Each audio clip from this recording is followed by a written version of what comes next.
Chapter 1050. The girl's face revealed an expression of boundless joy. This was not an act but a genuine expression of joy. Looking at the girl's eyes that were filled with confusion, uneasiness and fear, turned into the current peace and hope, Duke wondered if he had really fallen, turning his head and accepting a gift. "What's your name?" Duke asked. Unexpectedly, the girl did not answer him. Instead, she took 2 steps back and knelt down. "Master, please bestow me a name." "I'm asking you what's your name?" Duke was a little embarrassed. "No one treats me as a high elf anymore. My old name has already lost its meaning. So please bestow me a name, master." Duke asked a few times, but the girl still refused to answer. Duke was also discouraged. He could not bring anyone from this era with him, so he thought to himself, all right, I'll just leave her with Tyrant later. After all, everything I'm doing now is just a temporary measure to numb the enemy. "Celia." "Yes, from now on you'll be called Celia Ubatilia." Duke's bad taste kicked in. The girl happily accepted. She placed her hands on her shoulders and bowed to Duke. "From now on I'm only yours, Celia Ubatilia. Come here." "Yes." The shadowy Duke stretched out a black finger and gently slid it down from Celia's shoulder. As the girl trembled slightly, his fingertips slid across her collarbone through the canyon and landed near her navel. Even though she was embarrassed, the girl still quietly endured the slight uneasiness and fear in her heart. I didn't expect your aptitude to be top-notch." To be honest, Duke was quite surprised. He had thought that Queen Azhara would throw a sugar-coated bullet at him, and that she would at most be a charming vase. But upon inspection he realized that this was a completely undeveloped piece of virgin land. Don't get the wrong idea. He was talking about the aptitude of the girl now called Celia. Although she was not very powerful now, her bones, muscles and magic circuits that had yet to fully take shape all had top-notch potential. It was only a matter of time before she entered the realm of heroes. The rarest thing was that, like most of the moon guards, she cultivated both magic and martial arts. He leaned towards agility, but deep down he was still an intelligent hero. Who is she? Another tragic character who was buried in the long river of history, unable to become a hero? Duque sighed in his heart.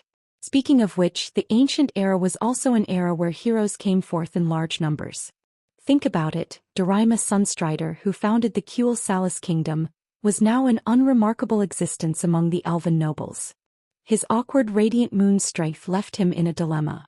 Celia, who was praised by Duque, was slightly happy, but she didn't dare to be arrogant. "Master, please take pity on me." "Pity? As long as you pay your eternal loyalty to me, I will." Duque stood up and allowed her to follow behind him. "I'm not interested today. Take care of Tyrant first." Celia's eyes flashed with unwillingness. She was sent by the Empress. Who would have thought that she would have to serve a captive, a slave-like existence?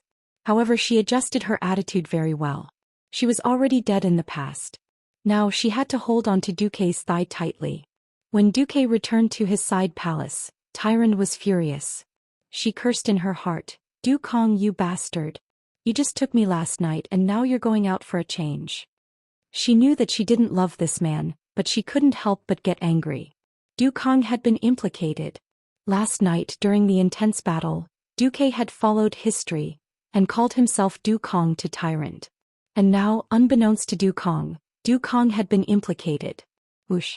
Weinzig Du's coffin couldn't hold on any longer. Duque had no idea, master of the infernal tunnel, she is.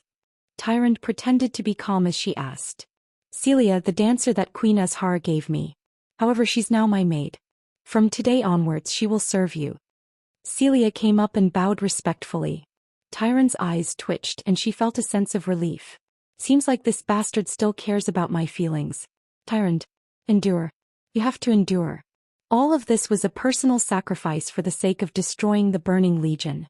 As long as they could destroy those demons, they would be able to avenge their comrades. Furthermore, this was something that even Elune had agreed to. This was the will of the goddess. A woman's thoughts were very subtle. In a situation like this, Tyrant unconsciously treated Duque as her greatest support. At the same time, her righteousness drove her to do all sorts of things that she didn't want to do. This was especially so when Duque brought back an elven girl who was as beautiful as her. This made Tyrant feel even more threatened. After a night of interaction, she had a deep understanding of the two sides of Duque. At this moment, Duquesne's will was undoubtedly good. However, in order to hide in the Burning Legion, he had no choice but to keep a large amount of dark energy in his body. Even if this was for the sake of a noble goal, she found that the darkness was still quietly devouring Duquesne's soul. This was a very bad sign. If Duque really fell, she would also be consigned to eternal damnation. What was more terrifying was that it could lead to the destruction of the world of Azeroth. Glancing at the elven girl called Celia, Tyrant shyly approached Duque and whispered into his ear, "I will try to like you during this period of time. Bastard." Duque smiled bitterly.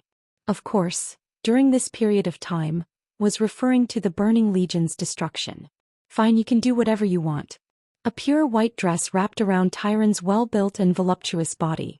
She did not twist her waist or strut around in a lotus position. Chapter 1051. Time seemed to have stopped. At that moment, Tyrant could no longer be described as sexy or seductive. On that priestess face, there was confusion and pain, but the redness was the main theme.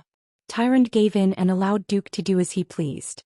Everyone could see the two black claws digging deep into her white dress from the entrance of the hall.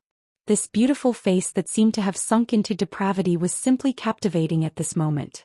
It was so captivating that one wouldn't even want their own life. Of course, this was only for neutral males. For Illidan, who was deeply in love with Tyrant, this was like a bolt from the blue. All kinds of scenes from when he was young to now, the little things that happened unknowingly, and the warm and ambiguous scenes all appeared in front of him. Idiot. My future partner will definitely be an indomitable hero. I'm ignoring you. Fragments of Tyrant's voice from thousands of years ago rang in his ears. The words of a child, a teenager, and a young man rang in Illidan's ears. In his trance, he even had the illusion that it was deafening. The shocking scene in front of him made him dizzy and he could not open his eyes. What made him collapse the most was that he saw his own image on this human-shaped demon that was filled with dark energy. It was as if he saw himself, Illidan Stormrage, who was enjoying his beloved Tyrant, and not the high-tier Void Lord Infernal Lord that the twins of Eredar had introduced to him with a wicked smile. For a moment he almost wanted to pull out the two war blades of Azeroth on his back and kill this bastard who dared to defile the goddess of his heart. He really wanted to. He really wanted to. Fury erupted from the depths of his soul like a volcanic eruption. In an instant, it filled his limbs and bones, seeping into every blood vessel and every cell. He wanted to explode. The anger in his chest swelled to the point of explosion, and he was on the verge of exploding. On the other side, seeing the change in Illidan's expression, Duque knew that things were going to go south. In the original history, it was Illidan who sacrificed himself and pretended to defect to the enemy in exchange for that rare opportunity. That scene definitely did not include Tyrant being robbed.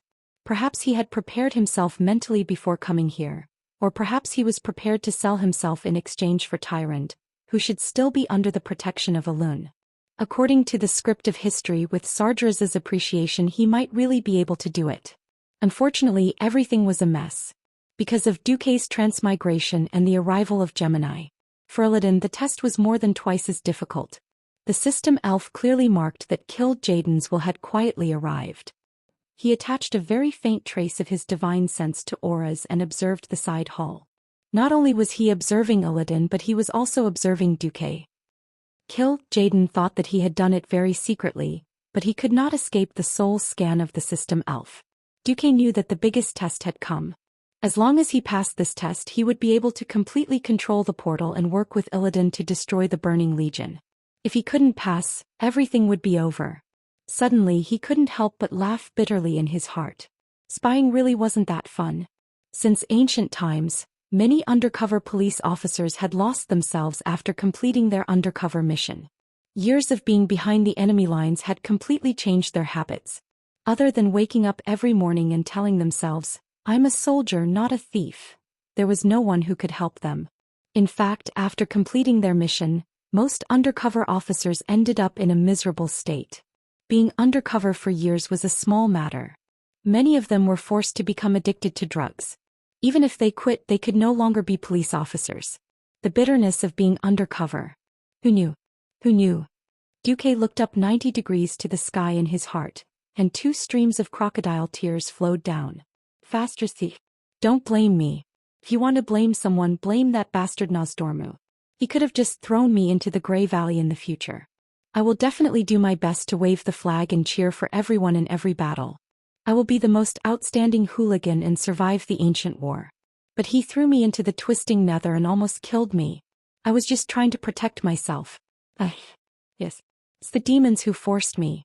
It's the goddess of fate who teased us. It's this shameless world that didn't give me a way out. At this moment, even Duque had no choice but to give up. Tyron was thin-skinned after all. Her first reaction was to escape from reality. She couldn't accept that she had just decided to cooperate with Du Kong, and immediately her despicable behavior was seen by her childhood sweetheart who loved her deeply. It was a blasphemy against her hazy love. It was the collapse of her entire world. She screamed, "Don't look at me." She turned her head and struggled to get up from Duque's body. Duque made a decision. You don't deserve to look at my woman. How domineering. Come on. Duque directly used his ultimate skill.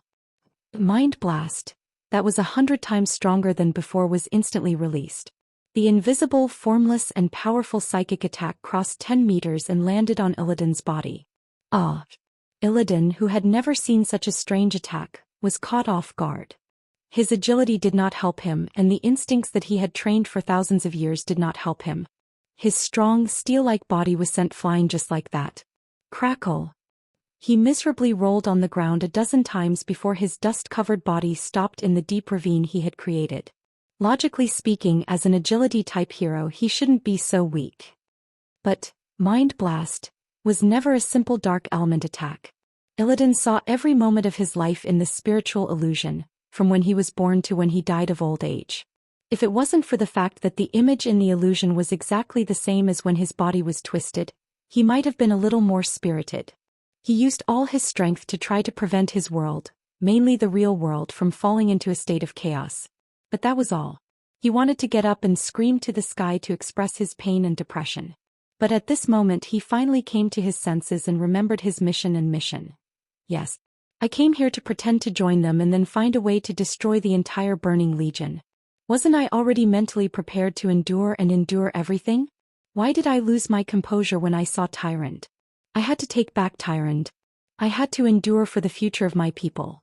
Illidan bit his lips until they bled, but he pretended to vomit blood.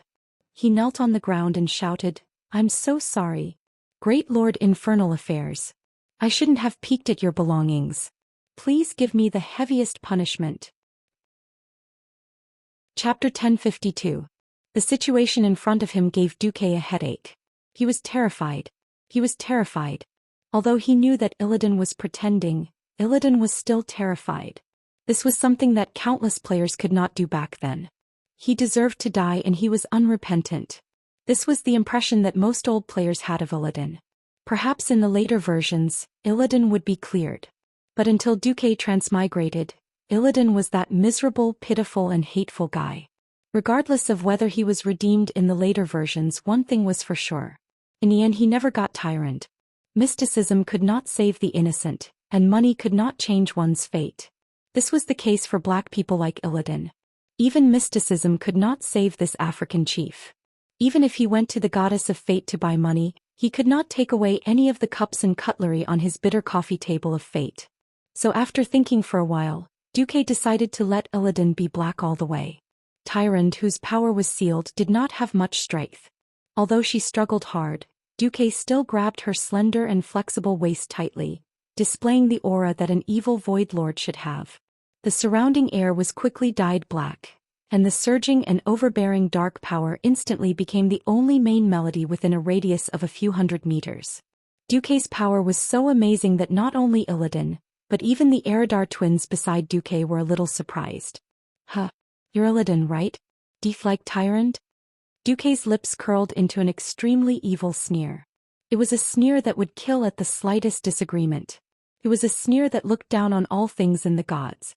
Illidan had killed 2 demon lords before, but he had never seen such an unfathomable and terrifying existence like Duque. Under this terrifying pressure that had materialized, bean-sized beads of cold sweat appeared on his forehead. Tyrant, who was tightly held by Duque, was also frightened and did not dare to move anymore. She was afraid. It wasn't an act, it was real fear. She naturally knew about Duque's grand plan, but no one had promised her that for the sake of destroying the Burning Legion, they would not crush those who stood in the way of this grand plan, even if these were the childhood friends she valued the most. In order to save this world, both she and the moon goddess Elun were doing their best. Even if she prayed to Elun, Elun would definitely not support her and ruin this great plan of destruction in order to protect her childhood sweetheart. Tyrant felt as if she had fallen into an icy abyss. No. Infernal affairs. I beg you don't hurt Illidan. He's my childhood friend. So. He didn't mean to offend you, he's already kneeling. Tyron trembled. Duque didn't want to be such an evil person. The problem was that killed Jaden was watching. If they jumped back to the loyal ministers now, not only would they all be finished, they wouldn't even be able to escape. In fact, he was crying in his heart. On the surface, best actor Duque's gaze was sharp. Oh, that's good. Didn't you swear to give your all to me? Prove it to me. Show him. This time Tyrant felt as if she had been struck by lightning. She looked at Illidan one last time and accepted her fate in despair. I'm doing this to save Kaldorii, save Azeroth. Forgive me, Illidan. Watching Tyrant slowly offer her lips and allow the black figure to desecrate her body, Illidan's face was full of bitterness. His mouth tasted like sh*t. He didn't know why things had turned out this way, but the grievance and anger in his heart almost burned his brain. In the end, Illidan could only deeply bow his head. Duque was also very annoyed. For the first time in his life he had become a great evil person. Even when he was unwilling, he wished that director Nozdormu would suddenly jump out and yell for the camera to stop. Hey, what happened to the cut? What happened to the reshoot? Nozdormu, come out and die. I'm not going to act anymore. Duque had tears in his heart, but he had no choice but to continue acting. As if savoring the sweetness on his lips, he smacked his lips and laughed maniacally. Ha! Do you see this? Illidan's storm rage. This is power. Only power is everything. As long as you have power, you can obtain anything you want. For example, women. For example, reputation. For example, conquest. So what if you're not satisfied? So what if you're angry? You want your lover back? You can beat me first. I don't dare. I don't dare. Illidan deeply bowed his head. Haha. You don't dare? You just don't dare to say it out loud, right?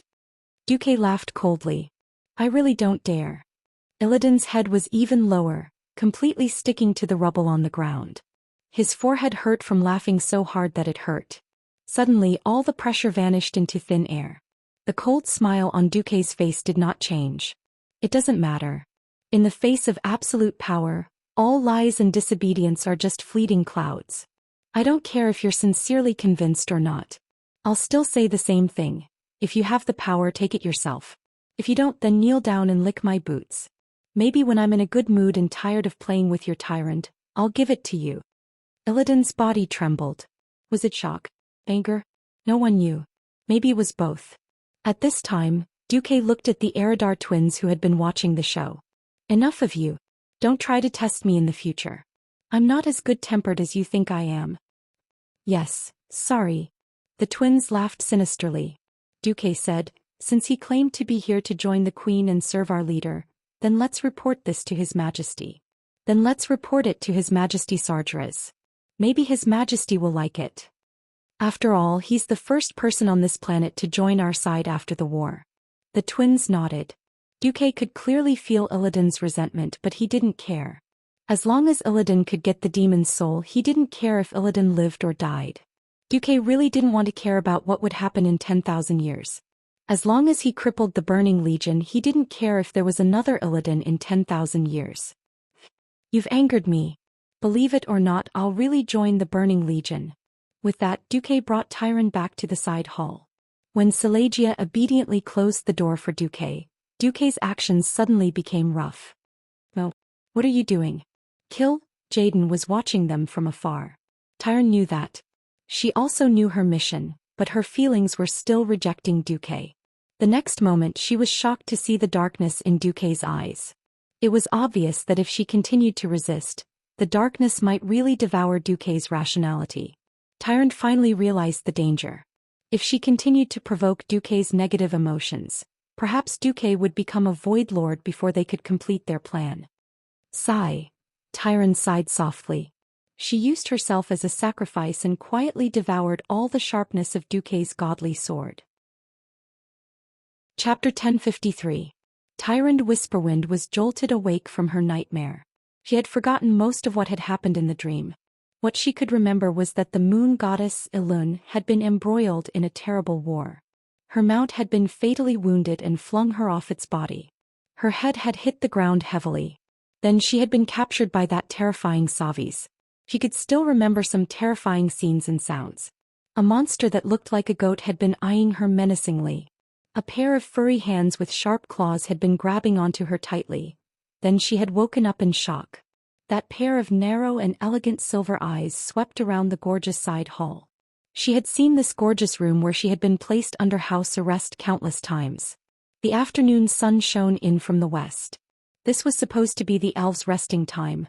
Her soft lips parted slightly, and she let out a soft sigh, lamenting her current situation. She shook her head. Her dark blue hair fluttered like waves, and a few strands of silver hair were rather conspicuous at this moment. She propped herself up from her prone position, and the silky blanket slid down her body. Suddenly seeing the battle scars on her beautiful body, she could not help but blush. She really wanted to ignore the black figure beside her, but unfortunately, the man who was sleeping soundly in the shadow state was her true master. This man who called himself Du Kong had always shown her the Burning Legion's battle reports without a care in the world. He had even publicly announced to the Eridar twins that this was part of his training to break her willpower. Tyrant wanted to deny that these battle reports were true, but the few times she tried to contact Elun under Du Kang's watch, she was met with silence. All Elun could give her was meaningless consolation and urging her to carry out her plan. Du Kong had even tried to contact Malfurion's soul, which had always been blocked. In the end, Malfurion had also made her believe in Du Kong. Tyrant was afraid that she would not be able to hold on any longer. She did not know when the so-called plan would succeed. She only knew that she was sinking step by step, even if it was in the name of justice and righteousness. The beautiful memories of her childhood and teenage years were fading away, and the members of the Elun sisterhood were beginning to fade from her mind. Her entire spiritual world was filled with this man's endless tricks and schemes.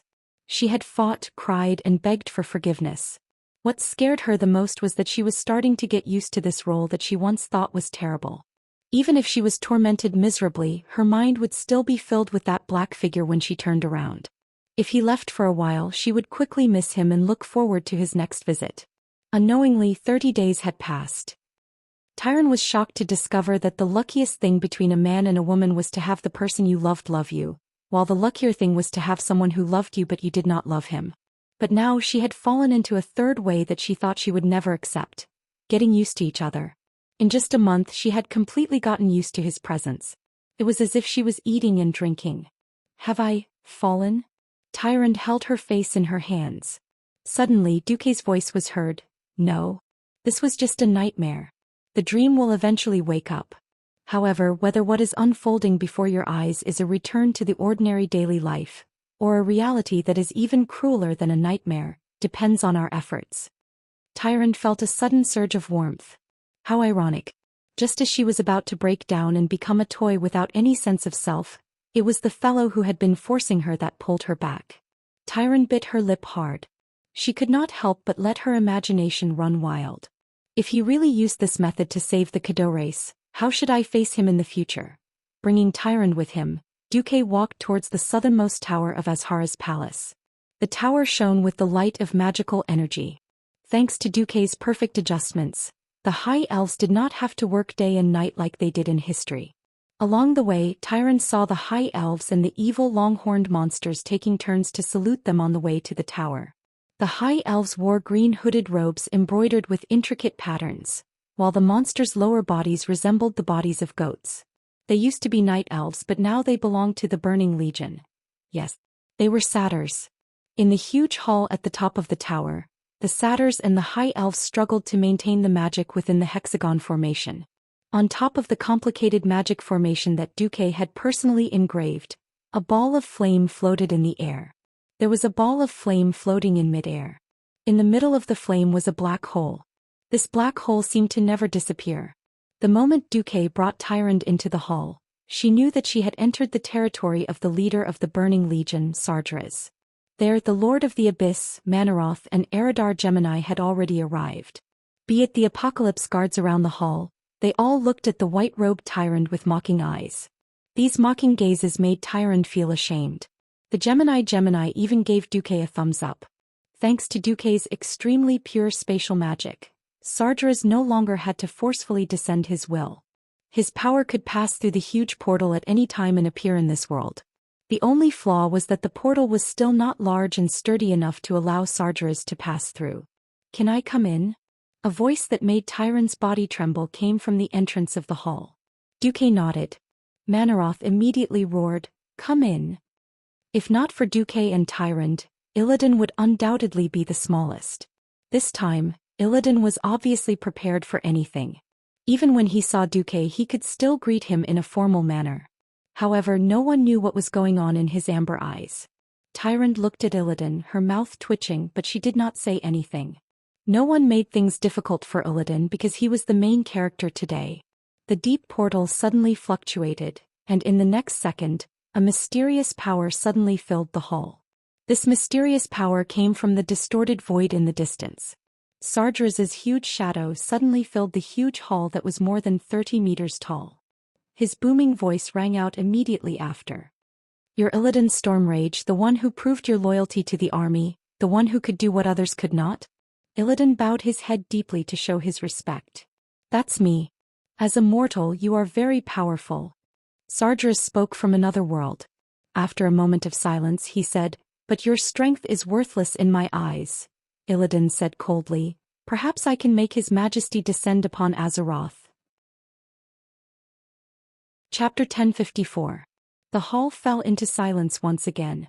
As the minutes passed, Manaroth became restless. He had never seen Sargeras so quiet. Sargeras finally opened his mouth. "Let's hear it." Illidan raised his left hand. An illusion of something appeared in his palm. The demons were a little disappointed. Illidan had only shown an ordinary golden disc.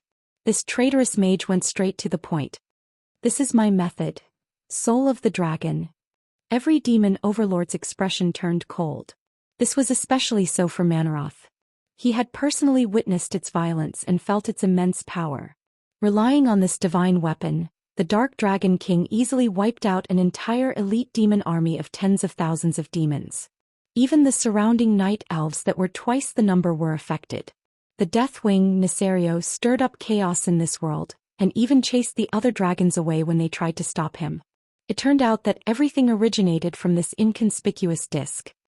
Although His Majesty has never descended into this world, I'm sure you've seen its power. Illidan continued. You definitely want to take it for yourself. Yes. Sargeras was honest. But you never thought that it could help you come to this world, right? Illidan's voice was full of temptation. Sargeras didn't answer this time. Silence was the answer. Manaroth snorted. Illidan was no doubt shrewd, cunning, and selfish. The Burning Legion had long coveted this artifact, but it had always been in the hands of the Black Dragon King. When the demons could finally gather their strength to hunt down this fallen dragon aspect, they missed the opportunity because they were busy dealing with Illidan's kin. Infernal Portal, what do you think? The leader of the Burning Legion suddenly turned to ask Duque. Your understanding of teleportation magic surpasses all the warlocks in the Legion. Duque bowed humbly. There's no doubt that it has the power to open a portal. If it's ours. In less than a second, Duque changed the topic. He stared at Illidan maliciously and said in a serious tone, but if the power of the dragon's soul is too great and not controlled well, it may blow up the portal and even the entire well of eternity. This second was so long that Tyrant and Illidan felt like they had been tortured for a century. Illidan was terrified. How could his crazy plan be seen through by this terrifying lord who stole his lover? Tyrant fell into despair. Dukong, have you really fallen? You're actually so considerate of the Burning Legion? It was as if Tyrant could foresee her hopeless future. Watching his compatriots being annihilated, watching his beloved forest being burned to the ground, no, not just the forest, perhaps the entire planet Azeroth would be destroyed. Almost as soon as Duque finished speaking, the Eridar twins and even Sargeras nodded slightly. Manaroth couldn't wait to laugh. He was looking forward to Sargeras punishing Illidan, because this skinny elf was obviously up to no good. Just as everything was about to be decided, Duque changed the topic again. Of course. That dragon's soul is really that powerful. I strongly suggest that we upgrade the usage of this thing. Upgrade? Sargeras was surprised. Duque raised his two fists. A one-way portal will never be stable enough. The more powerful the being, the more power is needed to pass through the portal. My lord, think about it. If only Azeroth has the power of the Well of Eternity and the dragon's soul, and the Twisted Nether has nothing, would it be balanced? Your suggestion is, it's best if the type of magic on both sides of the portal is the same. Since Azeroth needs the Well of Eternity and the power of the dragon's soul, then we can build a bigger and better portal in the Twisted Nether to correspond with it.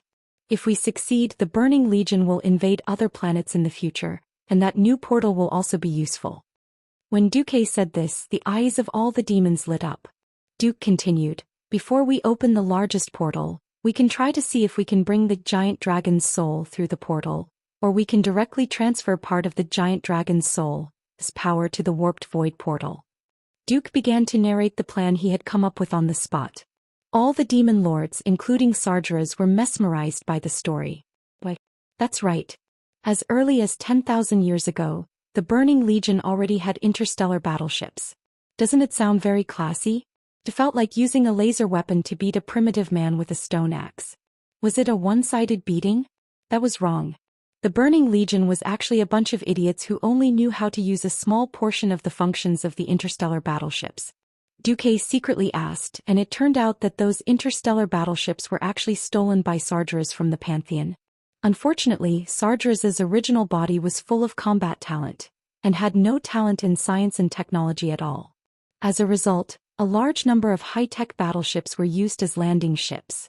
The most common way for the Burning Legion to use interstellar battleships was to directly aim the bow of the battleship at the ground, stick it into the earth like a fallen tree, and use the battleship as a landing ship while blasting the Earth's crust.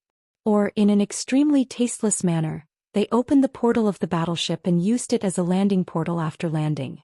Then, nothing. The fools of the present had not figured out how to use the demonic cannons that ruled the Azeroth 10,000 years later. Well, Sargeras was illiterate. Naturally, it made the demons below miserable. Jaden was extremely smart, but he was a schemer, not an inventor, and definitely not a time traveler. He didn't have the ability to invent a whole set of scientific theories from scratch, especially physics and space theory. After all, this group of guys was too violent and didn't want to improve. They would kill all creatures of the opposite sex at the drop of a hat. Where would there be so many scientists to study and figure out how to use interstellar battleships? The upper and middle levels were like this, and the guys below were not much better. In the end, the entire Burning Legion became an amusing amalgamation of both high technology and primitive abilities. Now there was Duque, the cultured, proven capable and loyal great hoodwinker, who said to them, "I'm well read, I won't lie to you." From top to bottom, they all believed him and unanimously approved Duque's Mjolnir portal plan. After the discussion, Sargeras turned to Illidan. "Well, how are you going to offer me the soul of the dragon?" Chapter 1055. Illidan mysteriously took out a black scale. The scale exuded a violent aura, and everyone immediately thought of the cunning Black Dragon King. "I can easily find Nisario." Illidan was extremely determined. Sargeras seemed very happy. "All right. You will be rewarded as a reward for your loyalty to me. However, this will require you to pay a small price." Illidan looked up. For the first time, a trace of unease flashed across his slender face. "My Lord Sargeras, it is already my honor to have you personally come to Azeroth. I don't need anyone to help me, is that so? But I insist." Sargeras let out a mocking laugh, displaying the temperamental nature of a demon king. Suddenly, two dark green flames shot out of the portal with a whoosh. The flames were so bright, it was as if two suns had shot out of the darkness at the same time. When Duque turned his head, he used a shadow to block Tyron's eyes. The Void Dukes also dodged or blocked the attack. Only Illidan had nowhere to run. He couldn't dodge Sargeras' spell at all. The flames leaped into his eyes. His eyeballs, one of the weakest organs in the body, suddenly felt a terrible burning sensation. "Ah, no!" Illidan screamed in pain. His screams spread throughout the hall and even outside the huge palace. There was no longer any trace of arrogance left on his face, only pain, extreme pain, as if his soul was being burned to ashes. Tyron didn't dare to look. She trembled in fear and desperately covered her mouth, subconsciously looking for comfort. She threw herself onto Duque's back. She thought she would hate this action, but she didn't. Unfortunately, she didn't. She hid behind Duke like a pair of lovers. If Illidan still had the luxury of time, he would be furious. Unfortunately, he didn't have the time to care about others. Everyone in the hall watched in surprise as the flames in Illidan's eyes burned brighter and brighter. Sardra's terrible power pulled on Illidan, forcing him to be tied to a cross and tortured. He opened his arms, his feet off the ground, and his whole body was pulled into the air and bent backward. It was as if in the next moment, this incomparably famous hero would be broken like a matchstick. Illidan's eyeballs were burned to ashes in the first instant, but the flames did not extinguish. The flames fueled by evil magic continued to burn into his eye sockets. When the raging flames burned away the last trace of blood and flesh in the eye sockets, the flames suddenly extinguished. Illidan collapsed on the solid stone floor like a dead dog. Even though he could still feel the lingering pain in his nerves, he was still in so much pain that he wished he was dead. All of his arrogant expression had disappeared. At this time, Sardra's voice sounded again. "My loyal servant." Illidan obediently lifted his head. His eyes had already disappeared, leaving only 2 empty eye sockets on his face. Only a few wisps of green smoke lingered in the eye sockets like ghosts, neither slowly disappearing nor becoming fiercer. "From now on, your vision is now my vision, Night Elf. The Infernal Seer doesn't trust you and I agree with him. But from now on I think I can start to trust you." Illidan didn't make a sound. Obviously, the great pain made it impossible for him to maintain his focus. But Duque could clearly feel Illidan's hatred. The hatred of stealing his lover. The hatred of destroying his eyes. No matter which one it was enough to make Duque's hatred in Illidan's heart forever. Sure enough, every big boss-level demon could be easily fooled. Even though Sardras had begun to believe in Duque's plan, he still refused to hand over such an important matter to a certain existence. Provoking the hatred between the two would ensure that the two would never be of one mind. This was checks and balances. This was the Demon King's way of controlling his subordinates. Good scheme. Good plan. If Duque wasn't a veteran transmigrator who had transmigrated twice, he would probably be tricked when Illidan tricked the Burning Legion. As for Sardra's precautions, Duque only wanted to say, haha. However, it was useless.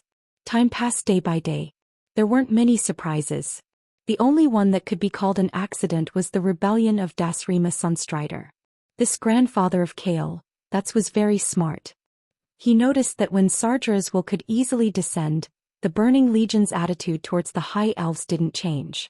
The last batch of demonic crystals was just a personal gift from a high-grade lord. This obviously meant that the Burning Legion had never really valued the High Elves. Dasrima hated the disgusting appearance of satyrs. As a true noble, a wise man who was good at thinking, he began to realize that what Queen Azhara said should be an empty promise. He had wanted to leave Azhara's camp for a long time, but he didn't have a good proof of allegiance until he accidentally found the soul of the demigod Cenarius's eldest disciple imprisoned in a small soul crystal. And that was the side hall where Duque lived. Recently, Duque was busy with the mysterious Mjolnir project. He and the Gemini rarely returned to the side hall. The eldest disciple of Cenarius and the high priestess of the moon goddess. This will be a very good gift. Dasrima thought and did so. In the end, the founding ancestor of the Sunstrider almost lost his life in the city of Azhara. The dancer Seleka, whom he thought he could easily knock out, was unexpectedly strong. Took Dasrima a lot of effort to subdue her. He thought that since he had saved Tyrande in the name of righteousness, the high priestess of the moon god would immediately follow him. In the end, Tyrande screamed as she took out a spellslayer bow and shot at him, almost nailing him to the wall. The only lucky thing was that he still managed to get his hands on the soul crystal. He broke it immediately and released Malfurion. In the end, he activated the teleportation before the demon guards arrived. Yes, it was a teleportation that took up to 10 seconds to cast. He found that he couldn't understand what Tyrande was thinking. After he released Malfurion, Tyrande shrank into a corner of the side hall. She didn't attack him nor did she follow him. With no other choice, Dasrima could only run away before the teleportation channel in Azhara was sealed. When Duque returned, Tyrant threw herself into Duque's arms and whispered, "Promise me, end this as soon as possible. I'm going crazy. No matter who succeeds, end it quickly." Duque said in a low voice, "Okay." Chapter 1056. At the Mount Hygel defense line in the northwest of the continent, the Burning Legion launched a new wave of attacks. The night elves who were on the defensive needed sleep and food to replenish their energy, but this became their weakness. The demons didn't need this. They could fight day and night tirelessly until they died on the battlefield. They would only retreat and stop fighting when they were at an absolute disadvantage. Even if they retreated, they would quickly return and soak every inch of land in blood. This time, the demons realized that their opponent's strength had increased greatly. Now the night elves were no longer fighting alone. They had more troops in the battle. The Taurens, dwarves, and other races were like charcoal in a snowstorm, greatly increasing the strength of the defending army. This was also the first time the Burning Legion had suffered a defeat. The demons retreated step by step, and they were less than a night's journey away from the destroyed Surima city. Although they had won many battles recently, Malfurion, who had returned to the allied army, couldn't be happy. This wasn't just because his home Surima had been destroyed beyond recognition by the various battles. His unease came from the new strength in his army. As the leader of the allied army, Distel Starry Eyes, an idiot who had climbed to the position of commander-in-chief after Ravenkay's death, was Malfurion's greatest source of worry. As someone who had experienced the first and second battle of the Dark Portal, the Battle of the Dalajan, the Battle of Mount Hygel and many other battles, Luo Ning couldn't help but sigh. Compared to Duque, Distel's commanding ability wasn't even a fraction of Duque's. Duque could combine different races, troops with different weapons and even armies with different levels of technology into an orderly whole, unleashing the greatest power. Even the logistical supplies that most of the allied commanders didn't know how to do were organized. From killing the orcs to defeating the Scourge army, to taking care of the Burning Legion's demons, the allied army really hadn't suffered any losses. However, the night elves didn't truly join forces with other races to fight alongside them. Distel arranged his soldiers to the left and center of the army, while the other races were arranged to the right. The different races rarely interacted and didn't affect each other at all. If this could still be considered an alliance, then such an alliance was destined to fail. Those demons would constantly replenish their strength and launch even more ferocious attacks, often aiming at the intersection of the various races with incomparable ruthlessness. The only bright spot was that this new alliance had a large number of powerhouses. Almost every time they relied on their strength to turn the tide. Brock suddenly leapt up, his movements smooth and fluid. It didn't seem like something a bulky body like him should be able to do. The gray-haired orc brandished the two-handed greatsword that used to be the blade of natural disaster and was now called the blade of judgment as he charged into the enemy formation. Brock let out a wild roar and swung his greatsword, easily slicing 5 demon guards in half at the waist. With a kick, he pushed the still trembling body onto the back of the evil demon. Of course, the fiercer one was still Lord Ho. This #1 orc warrior swung the blood howl, that was also famous at this point in time, carving out a path of blood. In an instant, 20 to 30 demons were sent flying. Some were dead, some were turned into spare parts, and some were on the verge of dying. It didn't matter if you were a small demon pawn or a low-rank demon lord, none of them were a match for Lord Ho. Hellhound? One chop. Doomguard? One chop. Lord of the Abyss. And it was AF * King Chop. Before Lord Ho's strength was exhausted, there was no demon that Lord Ho couldn't kill. Lord Ho was ferocious. The only problem was that Lord Ho's explosive fighting style consumed too much energy. Luo Ning had to get someone to pull Lord Ho back to rest once every hour. Thus, Lord Ho had a new nickname in the Alliance army, 1 Hour God of War. With Malfurion's return, he naturally shouldered the heavy responsibility of recovering his mana. The group of heroes could unleash their full strength. The siblings, Maeve Shadowsong and Jared Shadowsong, weaved through the enemy formation at high speed. Maeve's crescent blade easily set off waves of blade whirlwind among the demons, sending flying knives to the enemy's vitals. As usual, Luo Ning used his powerful arcane magic to suppress the Eridar warlocks. However, the one who killed the most warlocks wasn't him, but the elusive Vanessa. With the support of her luxurious top-grade equipment that blinded everyone, Vanessa often used backstab from the back of a warlock followed by a combo and cut the warlock into minced meat. There was no need for her to use a 5-star eviscerate or other ultimate skill. It seemed inconspicuous, but when the results of the battle were tallied, Vanessa threw out a bunch of warlock staffs. Every big boss in the Alliance army was dumbfounded. Even though the demons fell one after another, new enemies kept surging in from behind. The Night Elves' battle line began to shrink as if they had been hit by a hammer. They had been fighting the Burning Legion for a long time. Not a single one of them wasn't exhausted. Archimonde was too cunning. He had taken advantage of this weakness of the Night Elves. An Abyssal Lord shouted, "I am XX," before the battle started. Then, like a tank, it charged into the formation and started a massacre, until it was killed by Lord Howl or some other expert in the Alliance army. However, not long after, the portal opened again in the Alliance army's sight. An Abyssal Lord that looked exactly like the Lord that had just been killed laughed sinisterly and shouted, "I am XX back." Mortals couldn't possibly know that the souls of the killed demons returned to the twisting nether to be resurrected actually came at a high price. They only saw that they had terrifying enemies that could never be killed, and would resurrect immediately after being killed. So when more and more ferocious demon warriors with long fangs entered the battlefield, the morale of the elves collapsed. If it wasn't for the demigods of Azeroth acting together, such as Cenarius' father, Malorn the White Stag, as well as the remaining 4 dragons suppressing the enemy's air force, the battle would have been over 1,000 miles away. No. We can't go on like this. Our military strength isn't infinite. Even if we gather the combat power of the entire planet, we will still be exhausted to death.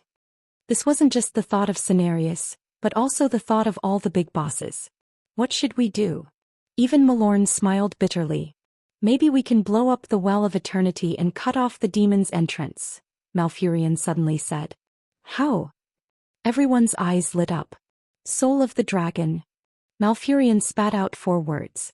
But we can't find that traitor Nisario. The Red Dragon Queen gritted her teeth. At this moment Ronan suddenly interrupted. No, maybe I can. What he took out was a black dragon scale that had crossed 10,000 years of time and space. Chapter 1057. When Ronan spoke, Alexstrasza wanted to say, "We can't wait to catch him and tear him to pieces, but that black dragon is so well hidden that even our own dragons can't find him." However, when Ronan took out the dragon scale, the 4 dragon kings were speechless. Of course, they recognized that it was something from the dragon race. The 4 dragon kings recognized at a glance that it was definitely Nisario's scale, and not another black dragon's. At this time, the blue dragon king Malygos stared at Ronan with bloodshot eyes. The entire blue dragon race tried to protect me, but they were annihilated. Even my spouse, Syndagosa, died in battle. Even so, I couldn't hurt that traitor Nisario at all. I couldn't even tear off a scale from that bastard. How did you do it? Ronan was speechless. Was he going to tell Malygos at this time that it was his master who killed Deathwing 10,000 years later, who asked him to bring it here? Facing Malygos, who had fallen into a berserk state, Malfurion suddenly took half a step forward, blocking the line of sight of the Blue Dragon King and Ronan. Get out of the way. It's none of your business here. Little elf. Malygos glared at him. Malfurion shook his head slowly. He suddenly remembered many things. What he thought about the most was still nothing. The mysterious Void Lord who claimed to be Dukong. To be fair, he was also angry because Dukong had taken what he loved. However, he was helpless. The situation of the war was already in danger. If he did not do anything, the fate of the entire world would be irreversible. Before he was rescued by Darima, Dukong personally told him that the key to turning the situation around was the soul of the giant dragon. He wanted him to find a way to reasonably let the soul of the giant dragon fall into the hands of his brother, Illidan.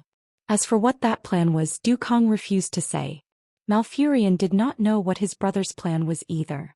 Malfurion would never easily trust Dukong. He did not even dare to fully trust Roddick, who had made countless contributions but was extremely mysterious. After all, the humans on the Kalimdor continent were just a bunch of ignorant barbarians who didn't even have their own language.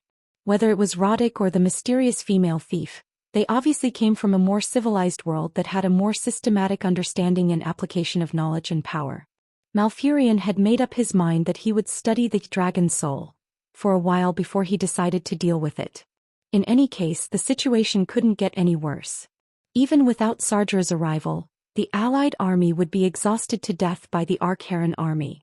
Taking a deep breath, Malfurion held his head high and looked at the sky. We actually have a top-secret plan, and many people have paid a price that even the dragons can't imagine for it. Am I right, Goddess Elune? That's right. The will of the moon goddess Elune descended. I believe in my child, she and he will not let me down. As a true god, the moon goddess Elune's words carried far more weight than those of the demigods present. Since even Elune was defending Malfurion and Ronan, although they didn't know what the plan was and everyone's curiosity was about to explode, no one dared to interrogate the goddess if she didn't say anything. They could only bow in agreement. In the end, the anti-Burning Legion allied army sent a small team consisting of Malfurion, Krasus, Ronan, and other mortal powerhouses to investigate Nesario's lair.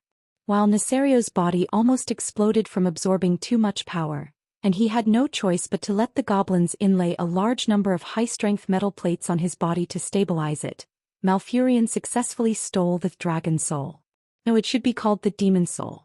Now, he also discovered that the ancient gods who had once occupied planet Azeroth and plunged the entire planet into chaos and madness were the masterminds behind Nesario's betrayal. Enzos and the other ancient gods were only sealed deep underground when they were suppressed by the pantheon gods of creation. Unexpectedly, they also took the opportunity to stir up trouble. After Malfurion succeeded, he turned around and left on the spot, wanting to inform everyone of this shocking news as soon as possible. However, this very powerful team was ambushed. The combination of Illidan, Verosan as Hara's guard captain, and the Eridar Gemini had successfully snatched the demon soul from Malfurion. While Malfurion was shocked, he also had the deepest fear of Dukong. This mysterious powerhouse had already planned everything. What could be more reassuring than snatching something from the hands of a mortal enemy?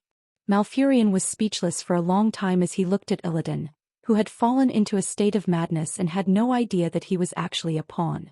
After returning to Azhara City, Illidan saw the demon soul being held by the Gemini as they walked step by step towards the teleportation door at the top of the palace. Although he was expressionless, Illidan's heart was pounding. For the first time, he didn't want to hand the disc over to a demon. He knelt on the ground and looked up at the voluptuous and flirtatious Gemini.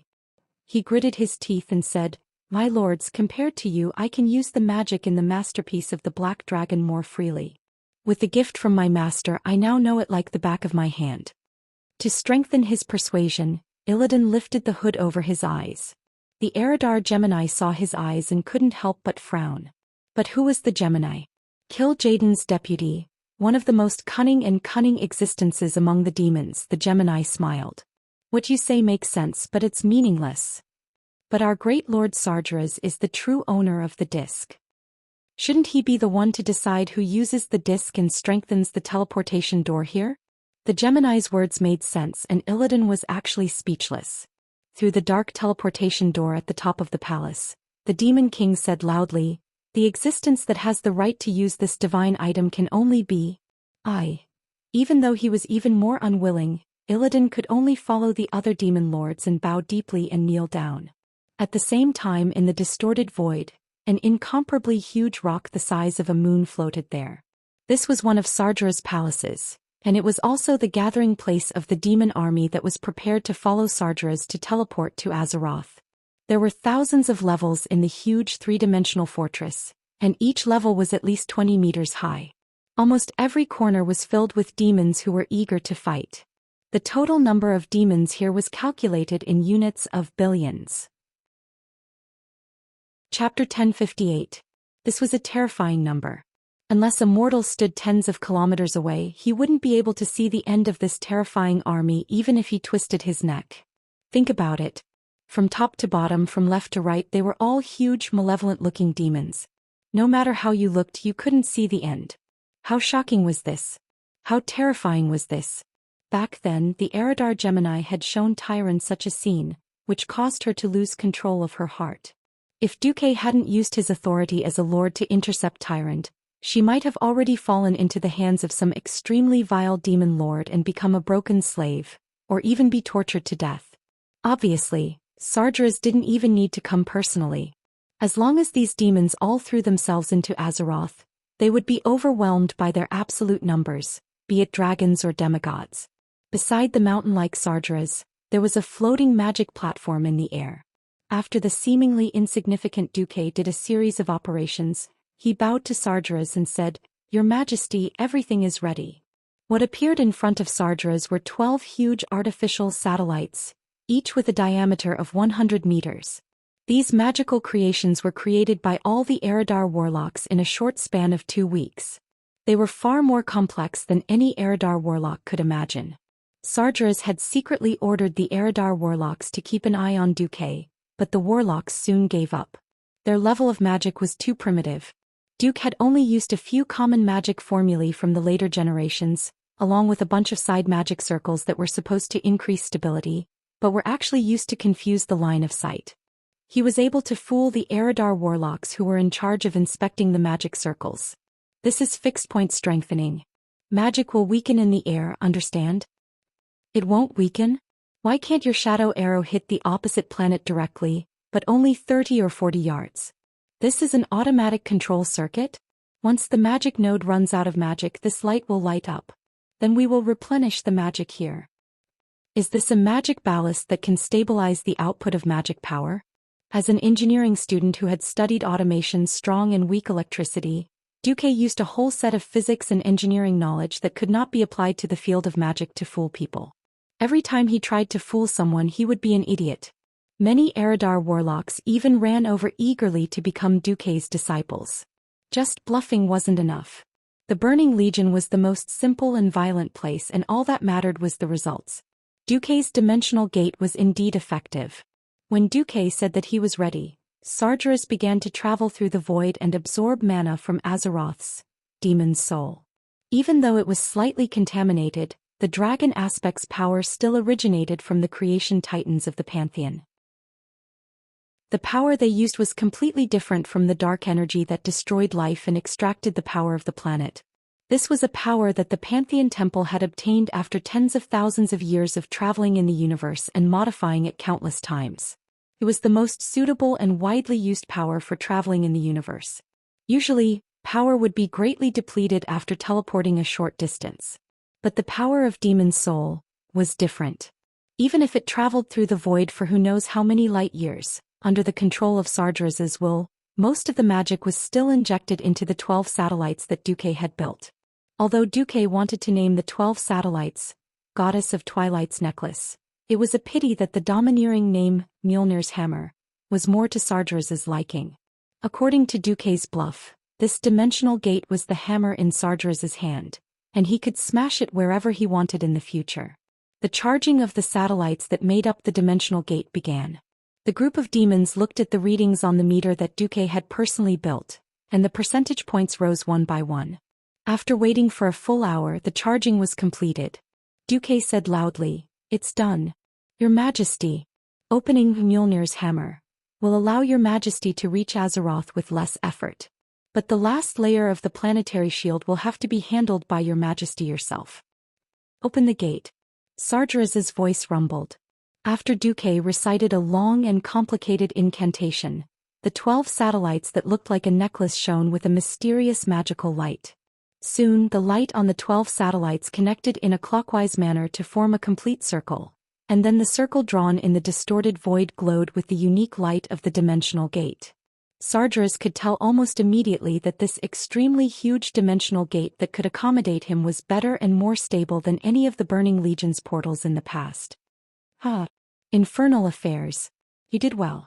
In the huge fireball, a few boxes that emitted powerful magic waves passed through the void and flew directly in front of Duque.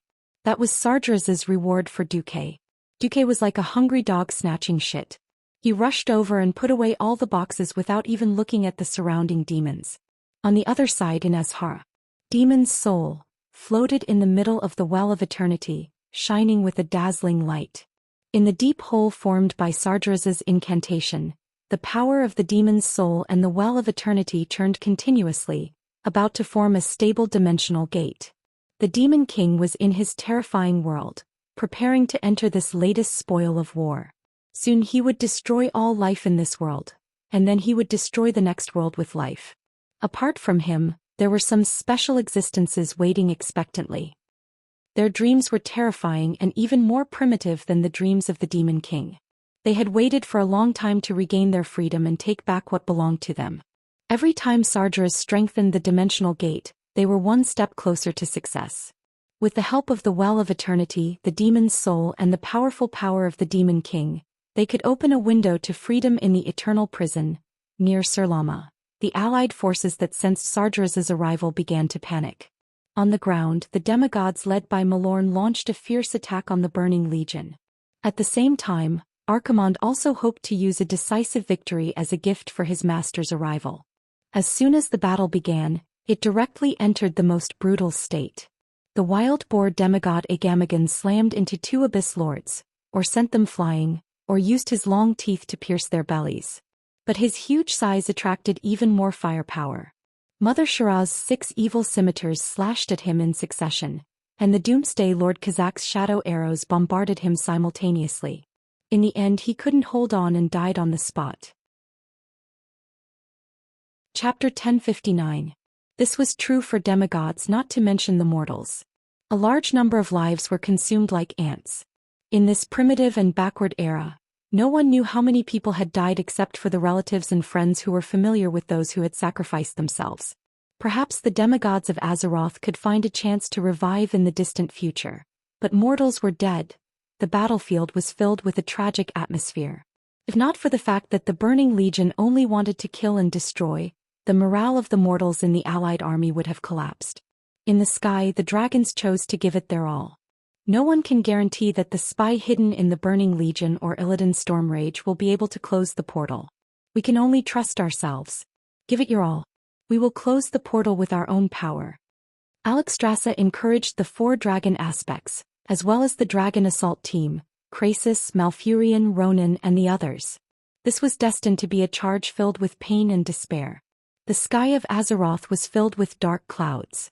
Unfortunately, the dark clouds were formed by the Apocalypse Guards that were hovering in the air. Archimonde had personally gone to deal with the strongest demigod, Malorn the White Stag.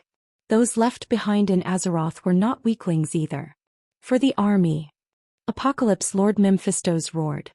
His huge claws fell from the sky, and the Apocalypse Guard army that was as dense as a swarm of locusts slammed into the Dragon Tribe's assault team like a huge wave. The 4 dragon aspects were undoubtedly the strongest in Azeroth. The strong bodies of the dragons, coupled with the power granted by the Creation Titans, made them very strong. However, the betrayal of the Wings of Death had extracted part of their souls and their power cores. Even Alexstrasza, who used life as her power core, was only left with less than 40% of her power from her peak. Facing the siege of dozens of Void Dukes of various sizes in the sky above Azhara City, even someone as powerful as them fell into a desperate and bitter battle. They could not even get close to the outer city walls of Azeroth. A single dragon breath could kill more than a dozen large Apocalypse Guards, but half a second later more demons filled up the gap. They did not have the time to catch their breath at all. Giant dragons relied on their claws, mouth, wings and tail the most. When Malfurion landed, he summoned a net of vines below them. Hardly had the experts been caught and the momentum of their fall slowed down when Azhara's counterattack arrived. Countless demon guards and hellhounds swarmed out of the city gate. On the tall city wall, the high elf mages and Eridar warlocks lined up neatly in 3 rows, showering the heroes with spells of all colors. Follow me. Malfurion led the heroes into an enormous sewer that could accommodate 2 carriages at the same time. In the sewers that were not submerged, there was knee-deep black blood and a large amount of corpses emitting an unbearable stench. After Malfurion opened the gigantic alloy fence that had been enhanced by magic with a special secret technique, they had to endure the stench while they continued to charge toward the forbidden palace of Azhara. But soon they were also blocked by the flood of demons that surged into the sewers. At this moment, in the tower next to the Well of Eternity in the center of Azhara, a bone-chilling roar suddenly came from the portal that Sargeras used. Even if they could not see it, anyone with the slightest magical sense could feel a terrifying storm brewing in the well of eternity. Obviously, that was the Burning Legion's unique demonic storm. Sargeras is about to arrive. Is everything over? Unable to hold it in any longer, Ronan directly used arcane impact and broke through the sewers that they had been proud of as a barrier. The heroes charged toward the ground in a suicidal manner and rushed toward the inner city. Suddenly, an earth-shattering roar came from the sky, even louder than the loud noises on the battlefield. Deathwing rushed in and descended from the stormy clouds in the sky. He charged straight toward the demon's soul that was floating above the well of eternity. Wine. That's mine. You despicable thieves. No one is qualified to take it away from my claws. Deathwing obviously fell into a state of madness as he charged madly toward the demon's soul. Although Krasis and the others were full of anger and wanted to protect Deathwing who had betrayed the dragons in such a situation, they had to shout in their hearts. Well done. The Burning Legion was powerful, so the demon lords never cared whether their enemies were one or a group. Anyway, they were all guys that had to be dealt with. Only the most evil and powerful races that thirsted for destruction and destruction like them were qualified to join the Legion. Since they dared to steal from Nesario, they dared to face the revenge of the Black Dragon King. Balnazar, Malganis, Khazroga and Croesus, the four-winged demon lords, flew into the air. However, the two Dreadlords and the two Doomsday Lords were only in the air just in case. Boom! A huge three-dimensional protective magic circle suddenly appeared in the void, and an evil yellow-green light bloomed, bouncing Deathwing away. Not only was it bounced away, but it also caused considerable counterattack damage. No. The black dragon once again rushed toward the magic circle that could not be passed through. His body continued to burst into flames because of his excessive strength, causing his body to crack. He had to use the armor made by the goblins to maintain his body, but now the counterattack of the magic circle had triggered his injuries. Obviously, the armor had not completely sealed the cracks on his body. His eyes were wide open and he rushed toward the demon's soul with anger. He was so fast that Malfurion was dumbfounded. This time there was a change in the magic circle. A cluster of green light that illuminated the entire world enveloped the entire black giant shadow. Nesario was tricked and directly suffered a big blow. He screamed and somersaulted at least 5 times in the air. Even the 4 demon lords who had been waiting at the side flew over together, ready to take advantage of the situation. At this moment an accident happened. Deathwing's dragon blood sprayed on the ground. This was originally an inconspicuous thing. Obviously, the Burning Legion did not expect Nesario's dragon blood to be extremely corrosive. Unfortunately, the black dragon blood was poured on 2 of the 6 magic circle nodes, directly melting the Eridar wizard on the node into a pool of flesh and blood. The magic circle collapsed immediately. There was a big explosion. After a series of tremors, the existences of different factions were shocked to see a seemingly slender blue-purple palm grabbing the small demon's soul disc. That was blind, Illidan's storm rage. Chapter 1060. A few hours ago. It was a terrifying day, a dark day where the sun and moon couldn't be seen. Ever since Illidan suggested that he would give Sargeras the demon's soul, Tyrant hadn't been able to sleep. The few times she did, she would take a short nap out of exhaustion. On rare occasions when she learned that Sargeras was about to obtain the demon's soul, she fell asleep. Unfortunately, she had a nightmare about the destruction of the world. When she woke up, she sensed a man's aura beside her. Malfurion, are you here to save me? Or is it you, Illidan? The prayers of the beauty were destined to go unanswered. Tyrant opened her eyes after passing through the hazy fog only to see Duke. To her surprise, it wasn't Duque in his shadow form, but a completely normal Duque. Tyrant was shocked. If not for the familiar dark energy around him, she would have thought that he was a different person. Duque pulled Tyrant up and held her by the waist domineeringly. But it was this rough movement that gave Tyrant a sense of security from the familiar touch on her waist. It really was him. Dukong could actually be considered as a handsome man. No normal woman would like to be wantonly possessed by a pitch-black humanoid creature. It was a terrible experience that challenged the limits of a woman's acceptance. From the initial anger and resistance, to numbness and acceptance, to the current acceptance, to the pleasant surprise after losing hope, Tyrant suddenly realized that happiness could be very simple sometimes. Duque smiled faintly. Tyrant, thank you for your hard work. Today is the day that will decide our fate. I hope that you can come with me and witness the results of our hard work together in this period of time. This proves that all of our grievances and patience have paid off. This is not the will of the goddess. It is purely us. Tyron's mouth twitched and the muscles on her face twitched slightly.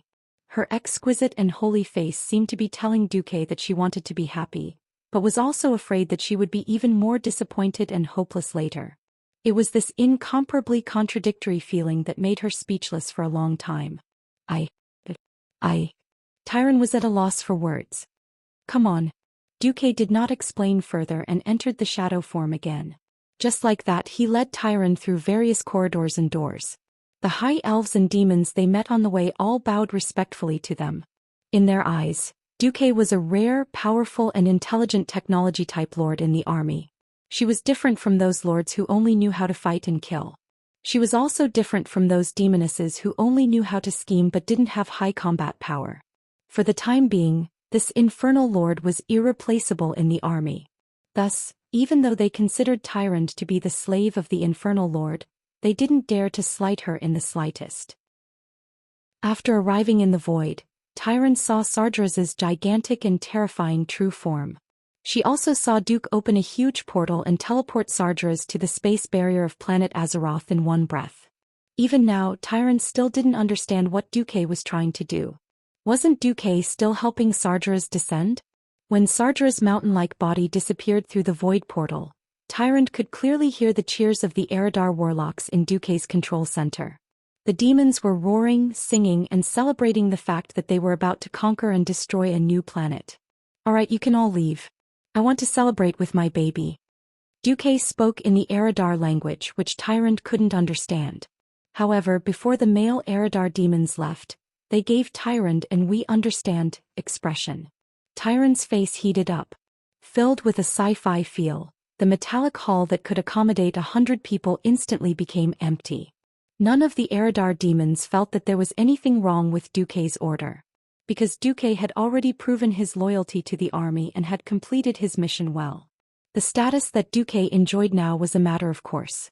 Tyron braced herself and walked over to Duque's side. She knew that she couldn't defy Duque or Duque's divine sword. He wanted. At that moment, Duque gently hugged Tyron and whispered into her long ear, "Now it's time to witness a miracle. We have to conserve our energy because it's going to be dangerous." Duque snapped his fingers, and the huge screen in the hall projected a real-time image of Azhara's surroundings. Tyron saw the battle between the demigods of Azeroth and the main force of the Burning Legion. She saw the demigod Malorn the White Stag appear. As the guardian of nature, Malorn was known as the most powerful creature that walked on Kalimdor. He was one of the strongest creatures on Azeroth, just like the Dragon King. Guardian of the Way, Holy Spirit who protects all, Great Ancient Guardian. More than 10 titles and titles fully reflected Malorn's greatness. In the image, Tyron was shocked to see that Malorn had easily flattened an entire elite demon army of the Burning Legion in order to save his injured son, Cenarius. Archimonde had no choice but to appear to prevent the entire army from being destroyed by Malorn. The duel between the two powerhouses made Tyron think of phrases like, a duel between the strongest of two worlds. After the earth-shattering battle, Malorn, who had already been seriously injured in the previous battle against a large number of demons, was defeated by Archimonde the Corrupted. Although he had been evenly matched with the Demon Lord, Archimonde broke his neck. Archimonde won by a narrow margin. Ah! Tyron cried in horror. Because the one who died was the spouse of the goddess she believed in, Duque could only comfort her. Don't worry, demigods can be revived. It just takes a little longer. Then the image moved to the vicinity of Azhara, and Tyron saw the allied army's surprise attack turn into a bitter battle. She saw Nesario's chaos and failure. In the end, the center of the image locked onto Illidan, who had obtained Demon's soul. Illidan. No one knew whether Illidan had aimed for this opportunity long ago, or if he had just appeared there by accident. All they knew was that because of the magic circle's explosion, Demon's soul had been blown away. Now within 100 meters of Illidan, there was nothing that could stop him. If Illidan wanted to do something to the platinum-shaped Demon's soul, now was the best time to do so. Brother. 800 meters away, Malfurion exclaimed in shock. Chapter 1061. 4,000 of years. Malfurion rarely used this title to refer to his biological brother Illidan. At that moment he wished that his brother was still the hero who fought for his people. He was not disappointed. Because Illidan shouted in front of everyone, "Tyrant! Do you see this? I'm about to become the hero of Azeroth. Wait for me. I will rescue you from the clutches of that infernal underworld demon." Yes. He was going to become the hero of Azeroth, not the hero of the Burning Legion. When he said this, it formed a huge contrast with his eyes that had been destroyed by Sargeras' blessing, and the evil Legion runes that covered his shoulders. Great. What jumped out of Malfurion's mouth was exactly such a delightful word. For a moment, Tyrande cheered in her heart, even though she had always disliked Illidan's stubbornness. Illidan was a stubborn maniac who desperately wanted to prove himself. When he wanted to study under the demigod Cenarius, Cenarius found out that he could not calm down and learn the way of nature, so he rejected him. Feeling humiliated, Illidan immediately turned around and joined the Moon Guards. He used his identity as a Moon Guard to expose and prove the Queen's conspiracy. After the leader of the Moon Guards, Latuzius, died in battle, he took over the leadership of the Moon Guards. However, Illidan was still too radical. His mana burn often burned his fellow Moon Guards to death, regardless of friend or foe. This caused him to offend many of his comrades. Unexpectedly, in order to win, he would act like Dukong. On the surface he would side with the Burning Legion, but in the end he would find a way to fight back. Tyrande was happy for Illidan. At least her childhood friend had not truly fallen. Unfortunately, Tyrande's happiness did not last for more than a second, because she immediately realized that Duque was too calm. That strange calmness was as if he was waiting to see Illidan make a fool of himself.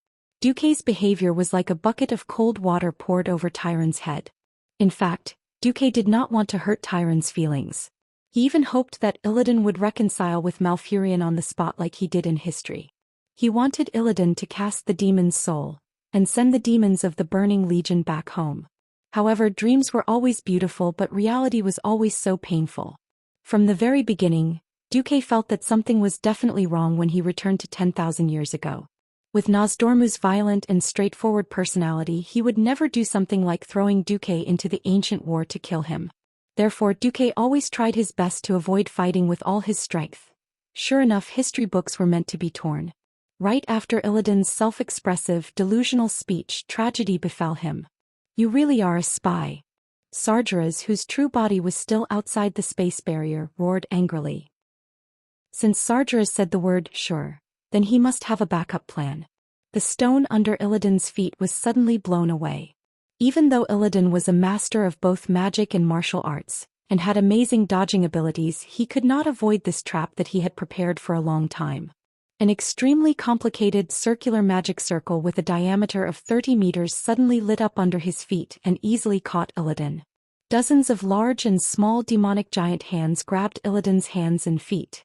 They twisted his entire body backwards and lifted him high into the air. "Hee, you're a lowly traitor. Do you really think that the demon's soul was accidentally blown to your side? I lied to you, idiot. See, you've been exposed now, haven't you?"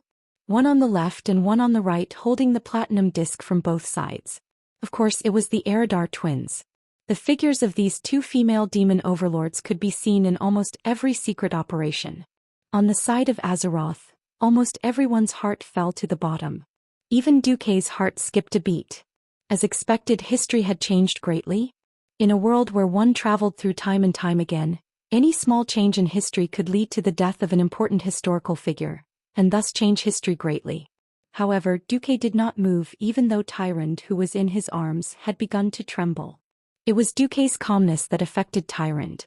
On the other side, Sargeras's voice came again. "Give me the demon's soul. I have no time to care about a little bug that is destined to be destroyed along with this world." Yes. Yes. The Gemini twins smiled. They were very happy. They had helped their master's master at a crucial time. After this, they would definitely be rewarded handsomely. They were already looking forward to what kind of reward they would get. Something shocking happened again. The demon's soul, which was supposed to fly back to the center of the Well of Eternity under Sargeras's power, suddenly fell to the ground. It wasn't just the platinum disc. Even Illidan, who was in the air, and the Eridar twins, who were less than 30 steps away from the disk, knelt to the ground involuntarily. It was gravity. An unimaginable gravity. 2 times, 10 times, 50 times. In just a few seconds, with the platinum disk as the center, everything within a radius of 500 meters was surrounded and dominated by the arcane magic circle that shone with azure light from the deeper underground. A large magic circle that was obviously part of the Forbidden Palace of Azhara overpowered the Gemini's magic circle and controlled the entire scene. Even the magic that Sargeras sent from the teleportation portal was forcibly dispersed by this even more domineering force. Who is it? Who's behind this? Suddenly, the ground at the center of the magic circle opened up. It was a relatively narrow circular area with a radius of about 5 meters. An unexpected person appeared, Queen Azhara. She was as elegant as ever, and her appearance was perfect. Surrounded by a few personal guards and 2 maids, she slowly walked up the spiral staircase and stood still. Then she raised her head and puffed out her chest. Facing the direction of Sargeras's will, she said something that would make anyone's balls ache. Sargeras, do you really want to marry me and make me the queen of the Burning Legion? Let me share your power and glory? Huh. Everyone who heard this was dumbfounded. Most of them only knew that it was Queen Azhara who single-handedly attracted the Burning Legion, but no one knew that the queen had such an idea all along. Different races. Different styles. She actually wants to date. Everyone's reaction was one word. Dumbfounded. Chapter 1062. It sounded exaggerated, but when one thought about it carefully, it made sense.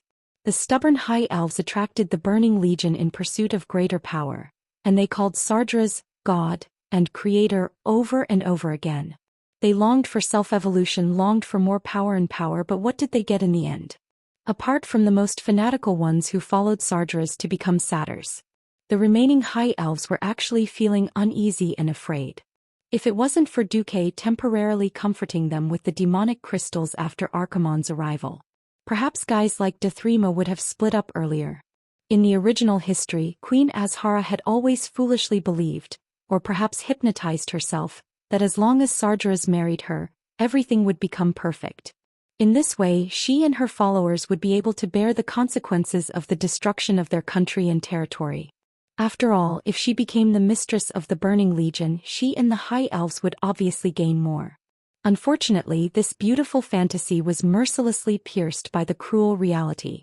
None of the lords of the Burning Legion took the High Elves seriously. If it wasn't for Duque, the lords would even cruelly exploit them, making them work day and night to open the portal. In a sense, the relatively gentle Duque had become the last spiritual harbor of the Queen and the High Elves.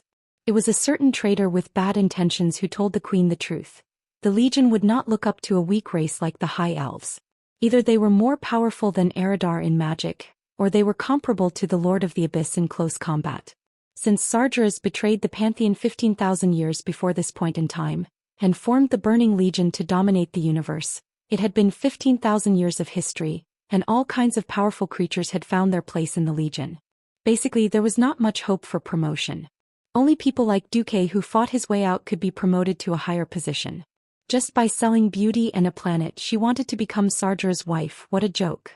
Of course, Duque didn't tell the Queen directly. He leaked it to Celia when he was bored, like a slip of the tongue. Celia used to be the Empress's maid.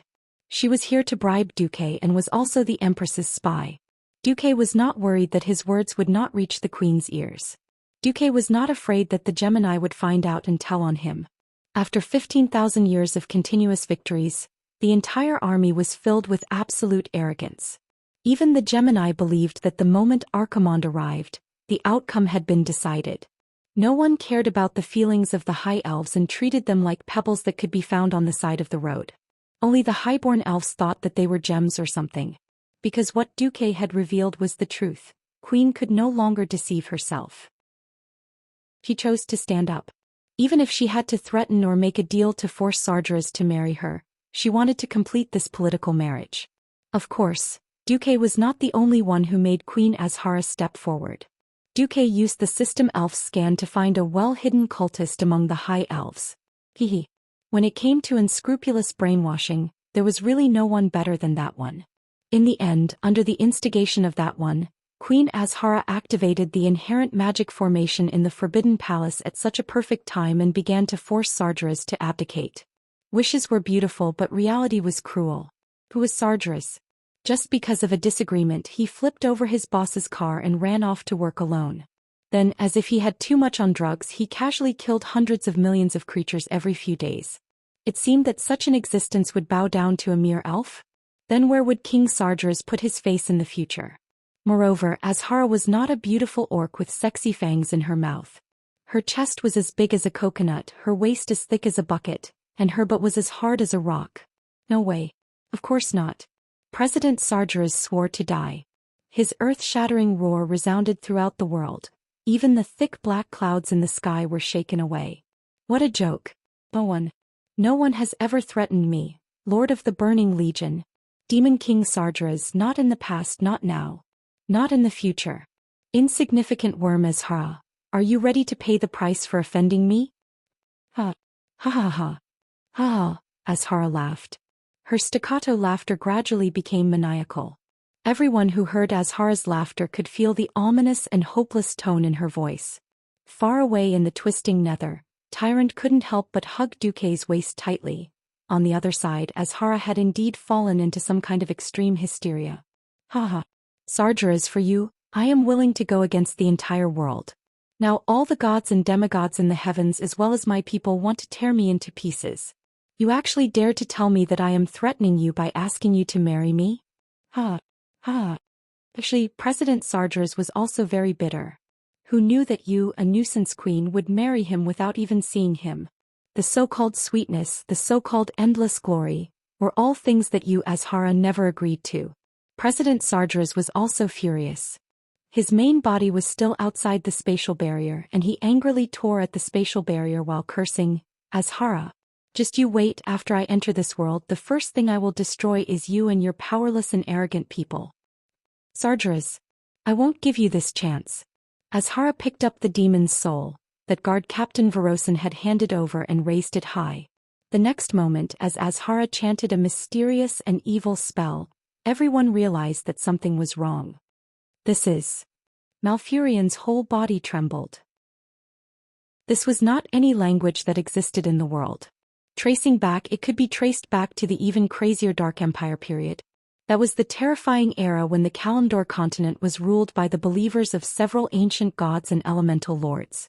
Out of nowhere, a few consciousnesses descended. Yes, that's it. Well done. Azhara, you will receive a reward. This continent will be destroyed, we will be free, and a new order will be established on the ruins. You will become the unique queen of this planet. Malfurion's face turned green. Not good. It's the few ancient gods of Enzoth. With the ancient gods in hand, it was definitely not a good thing. No one had thought that the crazy ancient gods would actually want to blow up Kalimdor so that they could escape the cage left behind by the creation titans. Chapter 1063. Evil light bloomed in Queen Azhara's hands. Beside her were her most loyal servants. They were all fanatics who were willing to sacrifice themselves for the queen. Now they were also kneeling on one knee, watching the queen's actions with fanaticism. Haha. Perish. Sargeras, you ungrateful be***. I won't give you what I can't have. Azhara's once elegant face was now twisted with madness. The demon's soul in her hands had the most intense reaction with the well of eternity that originally belonged to her. The black well water suddenly shot thousands of meters into the sky. Azhara's city began to tremble. No, the entire Kalimdor continent began to tremble as well. No, someone stop her. In the sky, the red dragon Queen Alexstrasza screamed in fear. In the void, the moon goddess Elune did not hesitate to use her divine power to attack Azhara's magic formation with the falling starlight. It was useless. The magic formation of Azhara had been in operation for countless centuries. With the support of the Well of Eternity, it could even withstand divine power at least for a while. You'll regret this. Be***. In the distance, Sargeras was frantically tearing at the spatial barrier. He was speeding up to enter this world.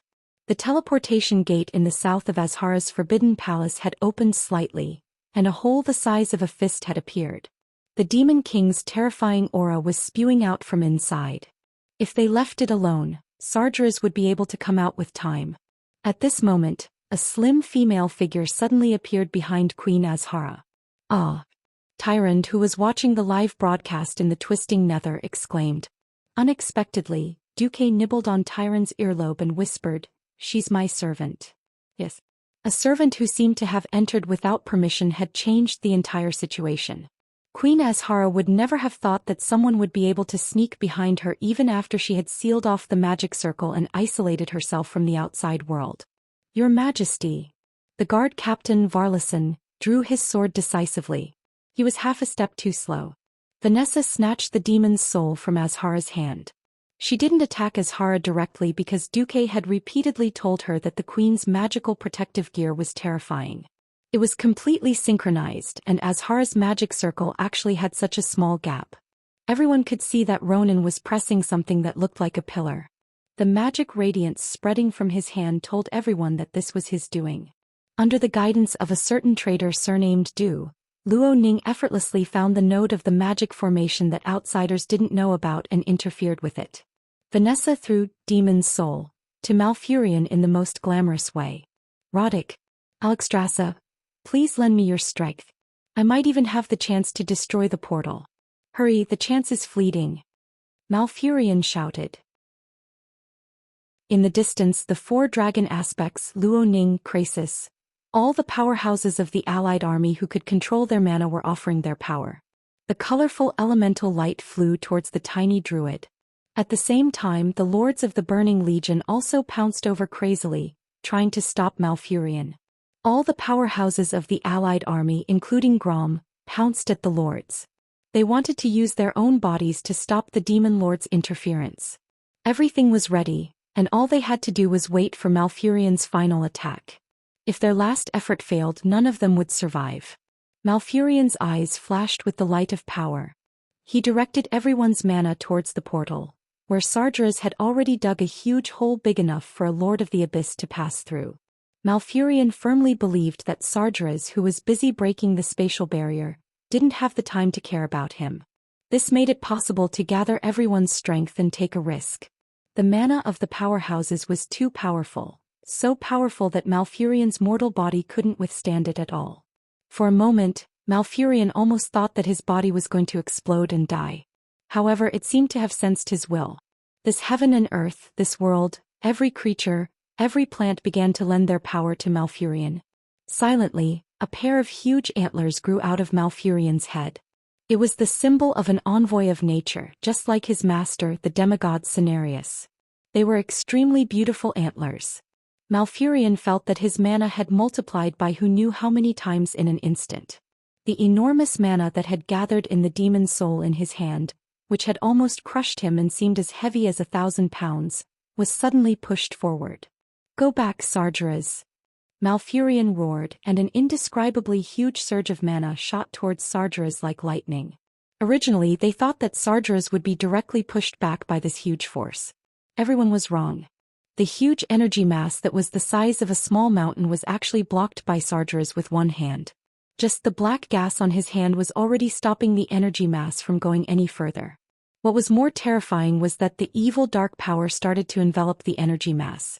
It wasn't hard to imagine that if Sargeras was given a few more seconds, all the efforts of the Azeroth heroes would be for nothing. No, almost everyone screamed in their hearts.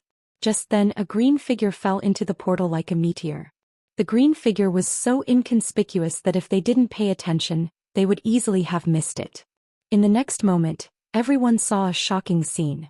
Sargeras, the great demon, was actually injured, but only a small one. There was a shallow wound on his right leg. Krasis' sharp eyes recognized that it was caused by a large sword. It was Brock's blade of cataclysm. Every transmigrator's eyes were filled with bewilderment. None of this seemed to be possible. However, the magic sword that came from Archimonde's corpse 10,000 years in the future had really injured Sargeras. This top-grade greatsword had caused substantial damage and pain to Sargeras, who had an extremely high defense.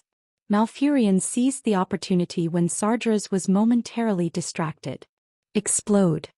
He easily detonated the energy. Finally, at the position of the portal, there was an earth-shattering explosion. No, not just the portal.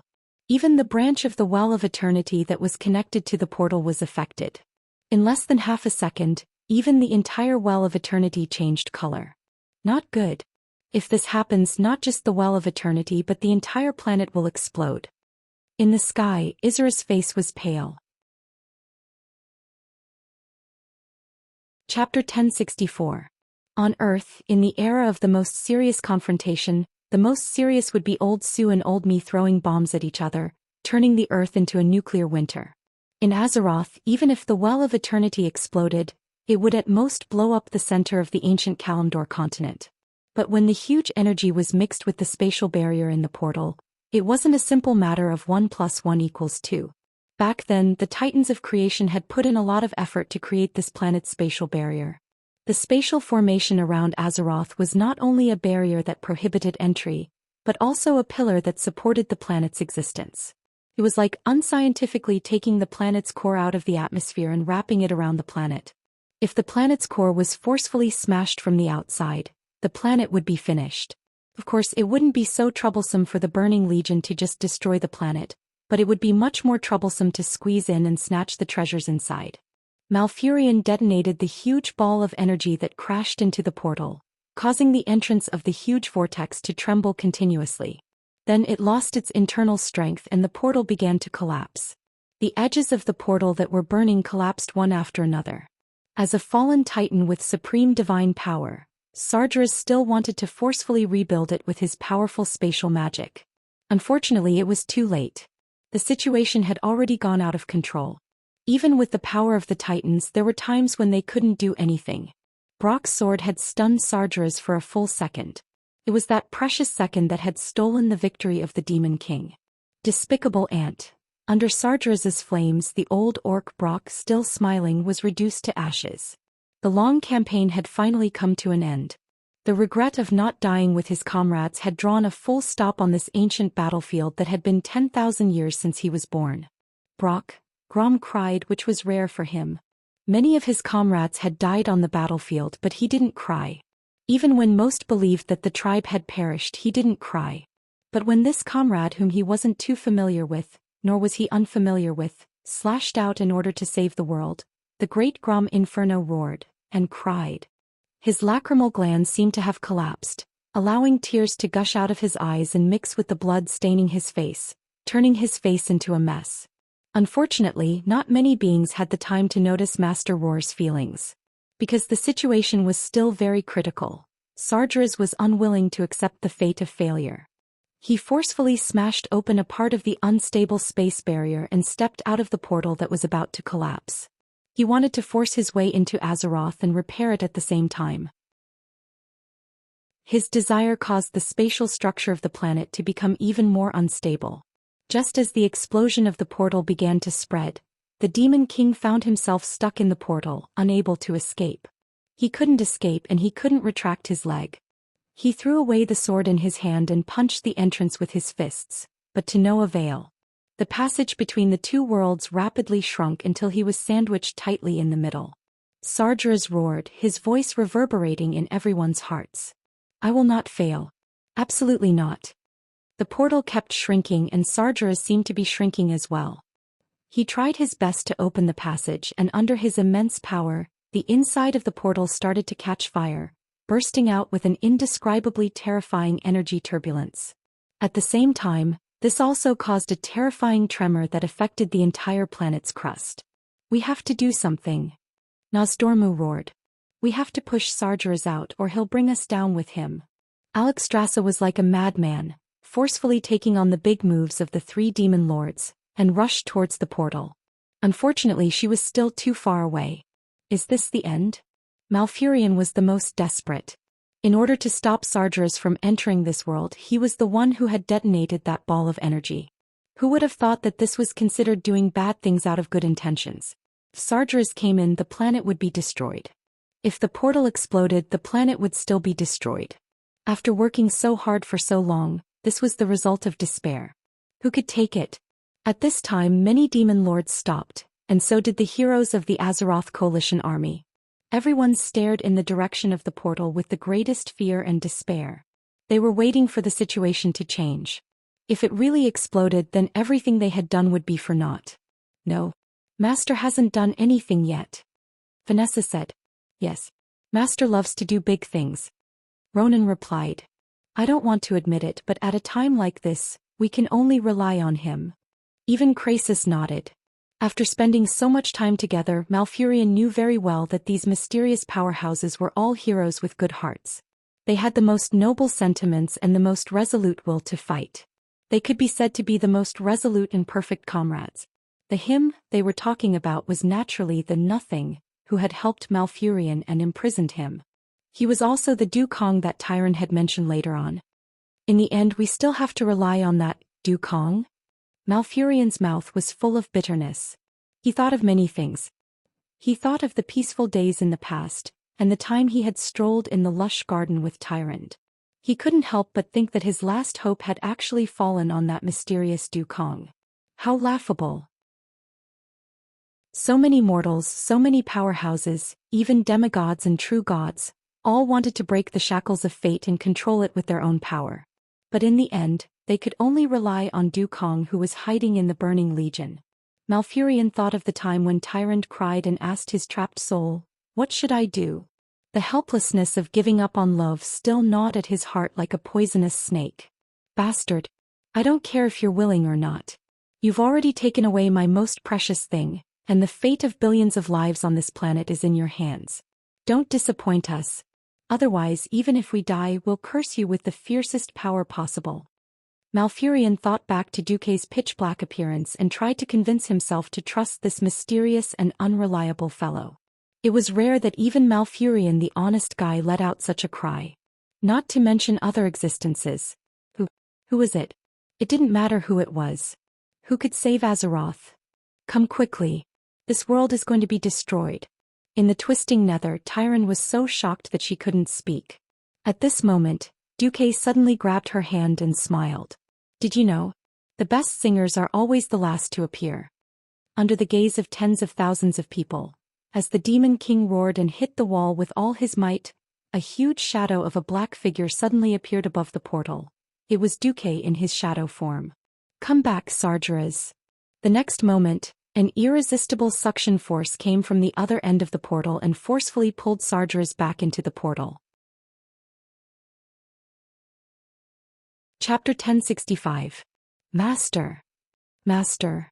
I knew it. Bastard, couldn't you have shown up earlier?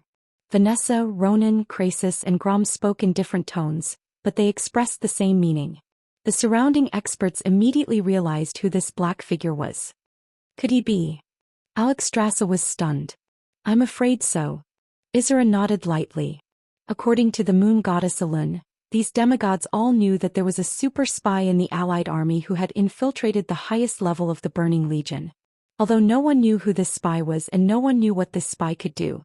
But in the end, at the most critical moment, the spy boss suddenly jumped out and set Sargeras up. This was really a big event that the allied army was happy to see. Sargeras used his sharp fingers to firmly grasp the unstable inner wall of the portal. Your infernal affairs. Impossible. President Sargeras' eyes widened. He couldn't believe that the person who single-handedly sent Archimonde to Azeroth, opened the portal to Azeroth for him, and did something that no Eredar warlock could do. A new Void Lord with a bright future would betray him at this time. Did the intelligence of the Titans drop after they fell? Idiot, you don't understand the meaning of the pseudonym of infernal affairs. Duque smirked. Illidan and Malfurion noticed that a few long strands of dark blue hair floated next to Duque's image. Was Tyron beside him? The bitterness in the Stormwind brothers' mouths deepened. In the next second, Sargeras didn't disappoint the allied army. He roared and was forcibly sucked back. The portal that lost its support began to shrink rapidly. But this wasn't the end. The powerful spatial fluctuations caused by the big explosion just now showed no signs of subsiding. Just when everyone wanted Duque to do something, Duque didn't disappoint them. Things have gotten out of hand. Looks like Azeroth City can't be saved. Duque looked distressed. Even though Duque was talking about something terrifying, the faces of all the big shots of the allied forces were filled with unconcealable surprise. Previously, the planet could not even be saved.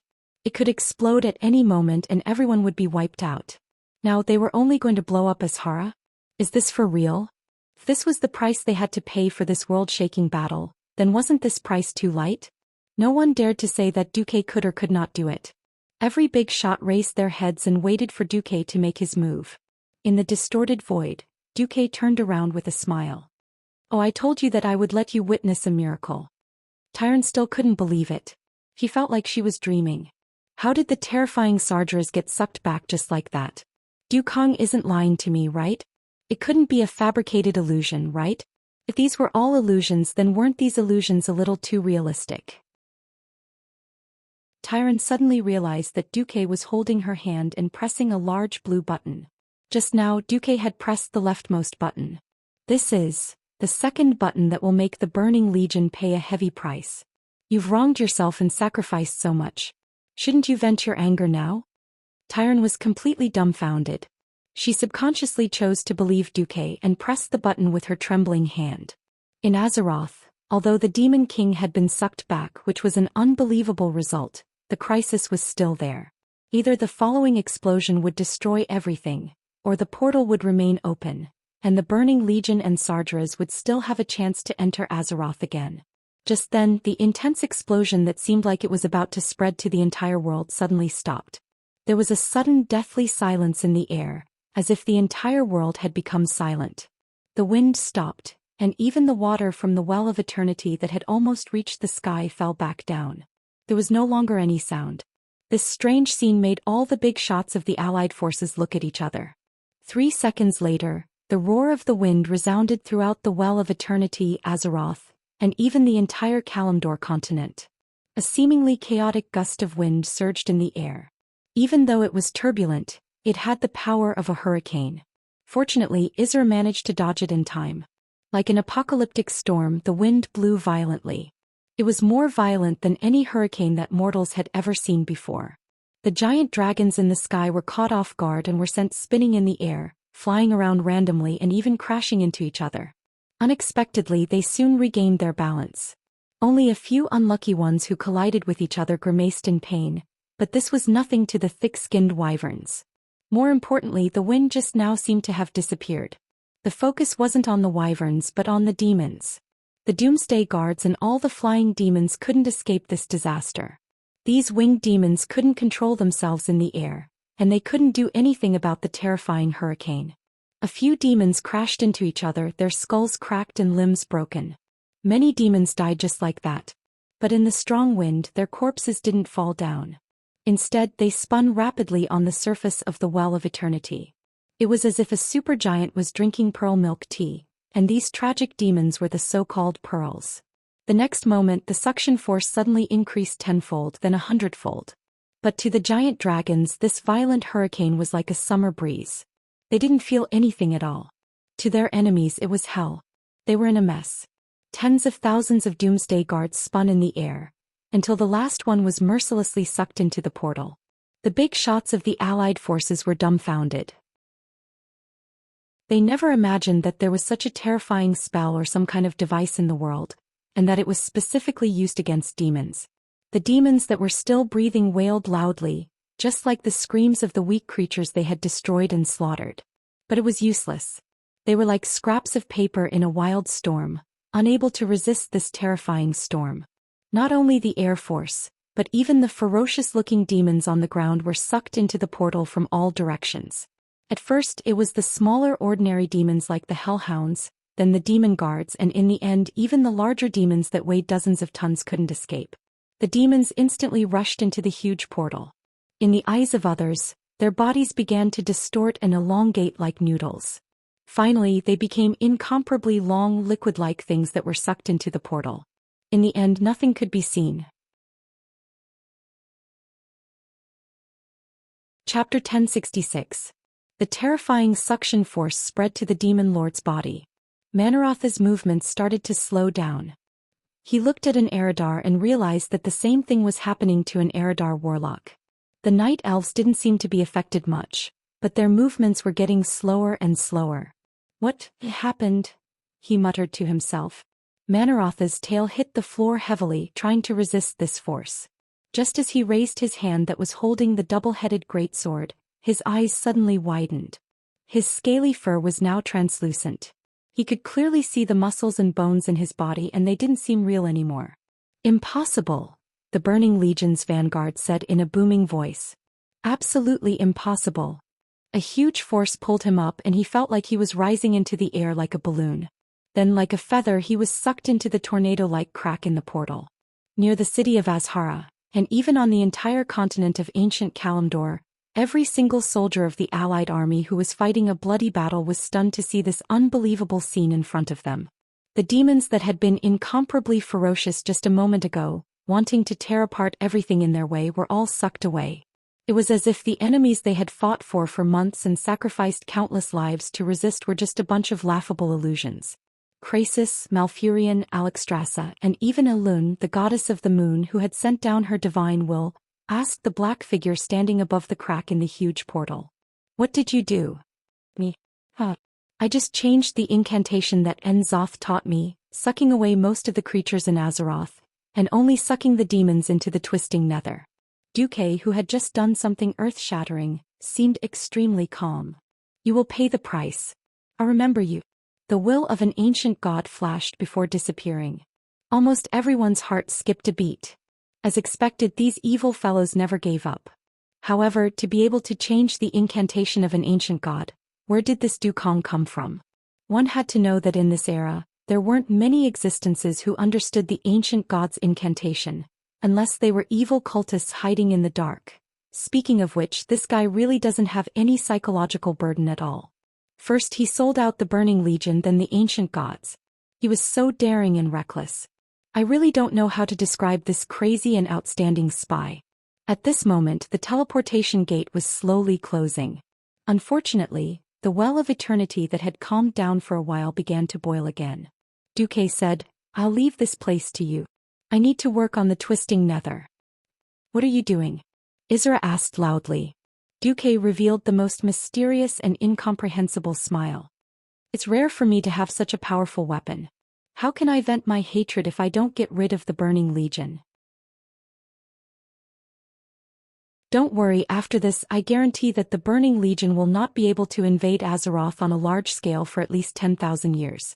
10,000 years? What kind of joke was this? Being able to maintain peace for 100 years was already a miracle. Moreover, the main force of the Burning Legion had only been forcefully dragged away, not destroyed. What right did this Dukong have to say such big words? Unless... An idea that could not be any crazier began to emerge in the minds of all the experts. Could this guy be? They really wanted to imagine what Duque would do, but there was no time. A huge black light began to bloom on the Well of Eternity. A terrifying tremor that seemed to never stop spread in all directions along with the magic power of the Well of Eternity. Boom. With a loud noise, a huge crack at least 100 meters wide split the entire city of Azhara in half, and the huge crack was still showing signs of expanding. The powerful magic seal was still protecting the forbidden palace of Azhara, but no one knew how long it would last. Go. The giant dragons descended and rescued the heroes who had been fighting on the ground. "Where's Tyrande?" "Tyrande hasn't returned yet." Illidan yelled at his brother. Malfurion's body trembled. "I don't know, will he?" The he was referring to was of course Duque. No one knew what Duque was going to do next. Sitting in the control room of the twisting nether, Duque gleefully tapped the beat and hummed an unknown tune. He sensed the situation outside and even had the mood to tease Tyrande. Tyrande was so scared that her heart almost jumped out of her chest. Even her body was trembling. "Don't worry. This is a super long-distance interstellar teleportation. Even Sargeras, who was the first to come back, would need 5 minutes and 18 seconds. I also specially chose the slowest spatial tunnel for him. If I'm not wrong, he will come back with his subordinates. What if we're discovered by the demons here?" Tyrande couldn't imagine how the hundreds of millions of demons here would react if they found out that she and Duque were doing this. "It's fine. I've already secretly blocked all spatial communications here. I have enough time to do whatever I want." What was audacity? This was audacity to the extreme. Although every hero must have a big heart, but to have a big heart like Dooku, it was truly unheard of and unheard of. Tyrande felt a sense of excitement. It was a thrill that she had never felt in her thousands of years of life, from her childhood to her teenage years to her youth. Illidan was very good to her, and so was Malfurion. However, she had never felt such a taboo excitement from these two childhood friends. Ever since she was young, she had always followed the rules, listened to the sounds of nature, and followed the teachings of the goddess. She was the spokesperson of the goddess, the example of all that was good. She had never tried to play with the Burning Legion, who could destroy the entire world in the palm of her hand. Walking on a tightrope on a mountain of blades. Dancing on the tip of a blade. Disco dancing at the gates of hell. There was nothing more exciting than this in the world. Her heart was racing, her adrenaline was pumping out adrenaline, and the endorphins in her brain were spreading joy. From the misery, grievance, and terror after being captured to the fact that the situation was about to turn around and they were about to successfully defend Azeroth and become a special existence beside the great hero of Azeroth, the complex emotions brought about by the ups and downs were indescribable. The more Tyrant thought about it, the more excited she was and the more afraid she was. Unknowingly, all her thoughts and concerns were placed on this strange man who had once rudely dominated her, gave her despair and gave her the greatest hope. Ha! We're finally at the last step. Duque laughed. Chapter 1067. On this day in the super void fortress of the Twisted Nether, the demons were discussing the battle situation while waiting in boredom, as if they were celebrating a festival. Haha. I'm going to kill to my heart's content this time. This was what the cruel Dread Guardian said. I'm lacking some fresh experimental materials. Remember to tell the idiots below not to kill all the natives. This was what the evil Eredar Warlock said. No one expected that just as everyone was looking forward to a grand and magnificent victory, there would suddenly be movement in the incomparably huge circular teleportation portal. There was no air in the void and there was no medium for sound to travel, so there was no sound. However, this scene made every demon who witnessed this scene feel like they were hallucinating. There was a loud bang in their heads. That was an uncountable number of demons. They were all the lucky ones in the eyes of other demons, lucky enough to be the first to rush to planet Azeroth. Now they were all back in the form of corpses. Most of these strong demons could survive for a long time even if they were thrown into the airless void, into the terrifying polar regions or in lava. Some demons did not even need air to survive, nor were they afraid of high temperatures and flames. Now they were all reduced to dust. A hellhound's horn was pressed against the arm of a demon guard. The Abyssal Lord's belly button no longer had a shield-like waist plate hanging from it, but the skull of a female demon that looked like a specimen of Shivala. They were all torn to pieces and mixed into a ball, almost indistinguishable from each other. This is the Twisted Nether. A demon in the Void Fortress said the greatest fear in the hearts of the demons. Yes. Outside the Twisted Nether, no matter how many times they died, as long as their souls did not collapse, they could be resurrected countless times. However, dying in the Twisted Nether, like this kind of demon whose soul and body were sent back together, was dead. There was no possibility of resurrection. The huge teleportation portal formed by the 12 satellites as the fulcrum became a huge fountain, continuously spraying demon remains into the Twisted Nether. No one could estimate how many demons there were in this place. Obviously, this number was definitely in the hundreds of thousands. What happened? Jaden, who was in charge of guarding and dispatching reinforcements, rushed over when he heard the news. As soon as he flew out of the Void Fortress, he saw a large piece of trash being spat out by the portal along with hundreds of larger pieces of trash. The Arc-Herons and Void Dukes were different from ordinary demons. Although they were in a sorry state, they didn't suffer too much damage. Archimonde. Jaden's eyes lit up. He finally met someone he could talk to. What happened? If the low-level demons below died, then so be it. In any case, there were so many of them. It wouldn't hurt even if thousands of them died. But it was different for demon lords and Archimonde commanders. Even if he wasn't on good terms with Arc-Herons in terms of overall interests, Jaden was still in line with Arc-Herons. When the magical Eredar language reached Archimonde's ears, he was still confused. I don't know either. I just fought on the front lines. There was a guy who looked like a white deer who was very powerful. Took me a lot of effort to barely defeat him. All of a sudden I was pulled back. At this time, Jaden, who had regained his senses, remembered that there was someone else he could ask about this situation. That was the high-tier Void Lord in charge of the portal. His thoughts were immediately interrupted because Sargeras had actually returned. His huge body was almost forcibly squeezed out of the portal. The melted armor covered the fallen titan from his neck to his feet. Sargeras's entire body exuded a black, violent magic. This magic was shockingly powerful. Just looking directly at it would be enough to stab one's eyes and cause pain. In the void control room, Tyrant endured the pain and bravely looked at Sargeras's evil face. It was a face that was twisted and perfect. About 15,000 years ago, Sargeras was still a handsome, almost perfect being. Through Elune, Tyrant learned that the race of this creature was the one who created this world. But now this handsome face was filled with evil. His body was already dead and his eyes were burning with flames. He was in an extremely chaotic state of emptiness. Sargeras had sharp, poisonous fangs. He waved a long and thick tail behind him and jagged scales protruded from the tip of the tail. His hands were curled with demonic claws, and he held an evil sword in one hand. Perhaps it was because of the explosion of the portal just now only half of the sword was left. However, its serrated blade still looked very lethal. Infernal affairs. You traitor. You still have the guts to stay here. Sargeras's roar set the tone for this strange turn of events. Kil'jaeden and the Eridar twins who were floating in the air turned pale. If Infernal Affairs was really a traitor, then they would also be in trouble. How terrifying was the voice of the fallen titan. Even though they were at least 10,000 meters away, Duque and Tyrant could still feel the terrifying pressure. It was as if stars were crashing into them. If not for Duke blocking the attack for Tyrant with a wave of his power, Tyrant might have died on the spot, her organs exploding into smithereens. With a thought, the dark energy in Duque's body activated a small spell. Suddenly, an illusory projection of Sargeras' size appeared in the void. Over 1 billion demons heard Duque's voice, which was formed by dark energy waves. Haha. Sargeras, why don't you ask me why I'm still here instead of hiding like you think I am? Duque's calmness made the Burning Legion's triumvirate uneasy. This infernal affairs was too scary. He snuck in silently and like the other lords accepted the ultra-high purity of dark energy baptism, but kept his heart.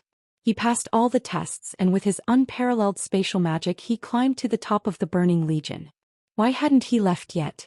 The answer was simple. He must have something up his sleeve. Let me tell you now, why did I name this portal Mjolnir? Duque's face was dyed with black energy, and a smile that was terrifying even to a demon appeared. Chapter 1068. I don't care what you're up to. Everything is over. You can't betray the Legion just because you want to. Pay the heaviest price for your sins. Following Kil'jaeden's domineering words, the image of something in Kil'jaeden's hand was magnified many times. It was magnified to the point that even Duque and Tyrant, who were thousands of meters away, could see it clearly.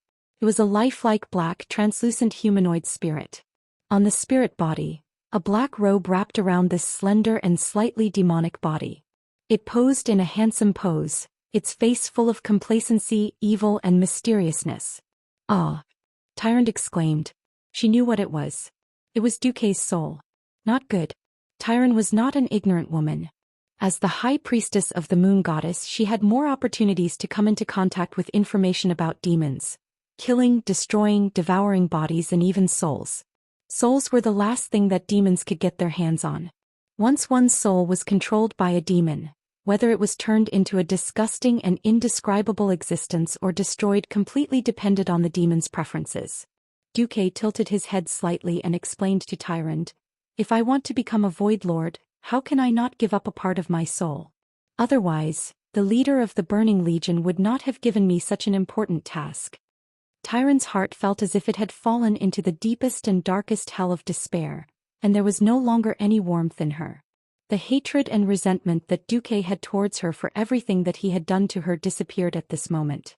Even though he knew that he would probably die and even his soul might fall into hell and suffer for billions of years, he still gave the Burning Legion the most tragic counterattack. This kind of heroic spirit was not something that mortals could imagine or even compare to. What was greatness? This was greatness. What was a hero? This was a hero. Even though Illidan and Malfurion were outstanding heroes, compared to what Duque had done, their actions were insignificant. Looking at the only white eyes in the darkness, Tyrande felt as if she had stopped breathing and her heart had stopped beating. Even time seemed to have stopped for a moment. Are you telling me that if you die, I have to complete the last step for you? Tyrande followed Duque's gaze and saw the third button. It was a red button with a warning tone. So, you've already prepared everything? Is that the final button that allows you to continue the plan even if your soul collapses? Duque's lips curled into a smile, but Duque's smile froze in that instant. This was because Kil'jaeden had already crushed Duque's soul avatar in his rage with a palm covered in hellfire. Ah! Duque screamed and knelt down on the spot. Sargeras let out a sinister laugh that shook the entire distorted void. Infernal affairs, don't think that death is the end. This is just the beginning. Sargeras was furious. The grand plan that he had been planning for so long had been ruined by a small traitor. He couldn't even wait for Duque to die. With a wave of his hand, he snatched Duque's soul from Kil'jaeden's hands and gave him the most terrifying soul punishment. That's right. Just like how he had done the soul punishment hundreds of thousands of times before, he only had to activate the spell and he could use this part of the soul that had been processed by a secret spell to pull over Duque's entire soul. Then he could. Tyrande's entire body trembled. She didn't know how painful the soul punishment was, but she had heard the cries of her sisters who had died in the hands of Eradar's Gemini. None of the physical punishments in the world could make people cry out in despair like that. She wanted to say that she could imagine what kind of pain it was, but she couldn't lie to herself. Looking at the trembling Duque who was sweating profusely, she shouted in her heart, Tyrande. There's no time to be weak. Don't let Ducang's efforts go to waste. For Azeroth. For the goddess. And even more for Dukang. You have to be strong. Tyrande. Tyrande couldn't care less about Duque beside her. She used all her courage and strength to pounce forward like a cheetah and hit the last red button with her fist. With the press of the button, the 12 satellites suddenly rotated, and after countless teleportations, the magic power accumulated in the satellites burst out at this moment. They were arranged according to the time of the clock. The next moment, the magic on all the satellites gathered at the center point. When the 12 white-hot light beams gathered into one, it released a dazzling light that was as dazzling as the birth of a new star.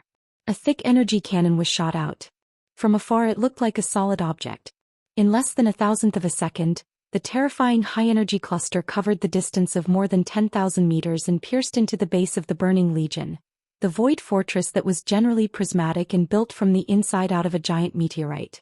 As the base of the Burning Legion for more than 10,000 years, the surface of the fortress was mostly covered with precious metals such as krypton gold.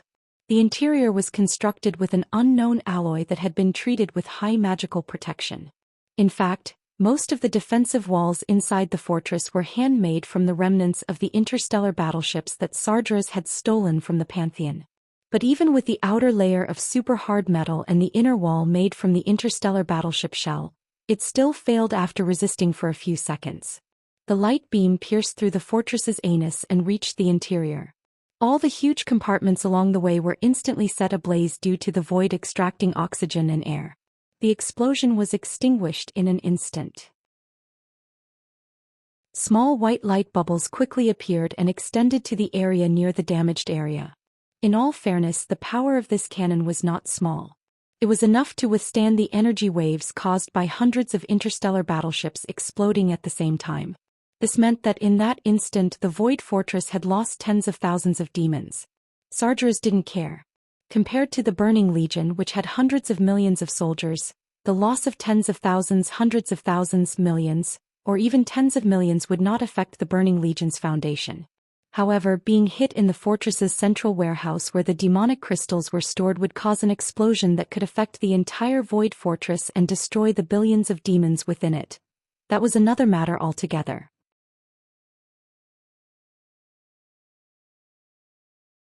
Chapter 1069.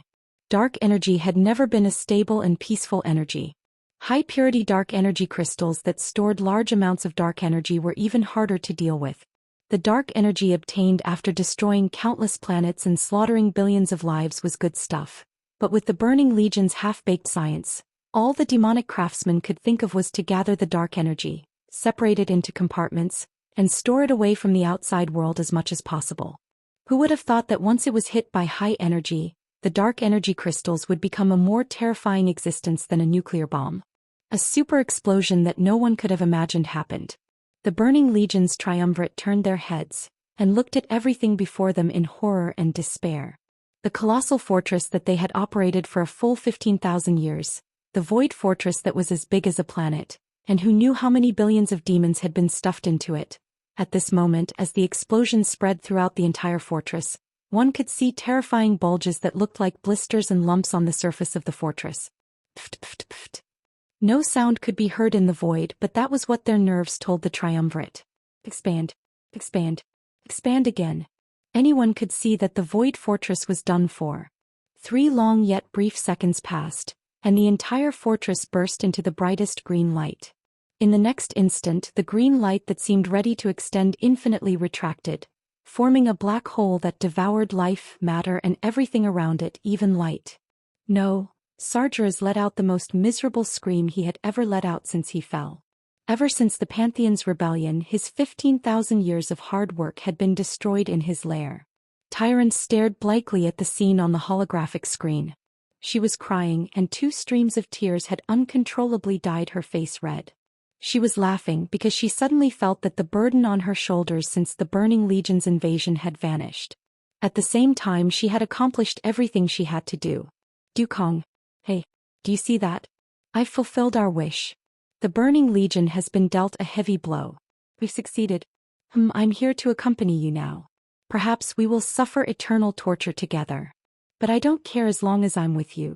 At the last moment, Tyron thought of the Storm Rage brothers, but she quickly pushed them out of her mind and turned towards Duque like a moth to a flame.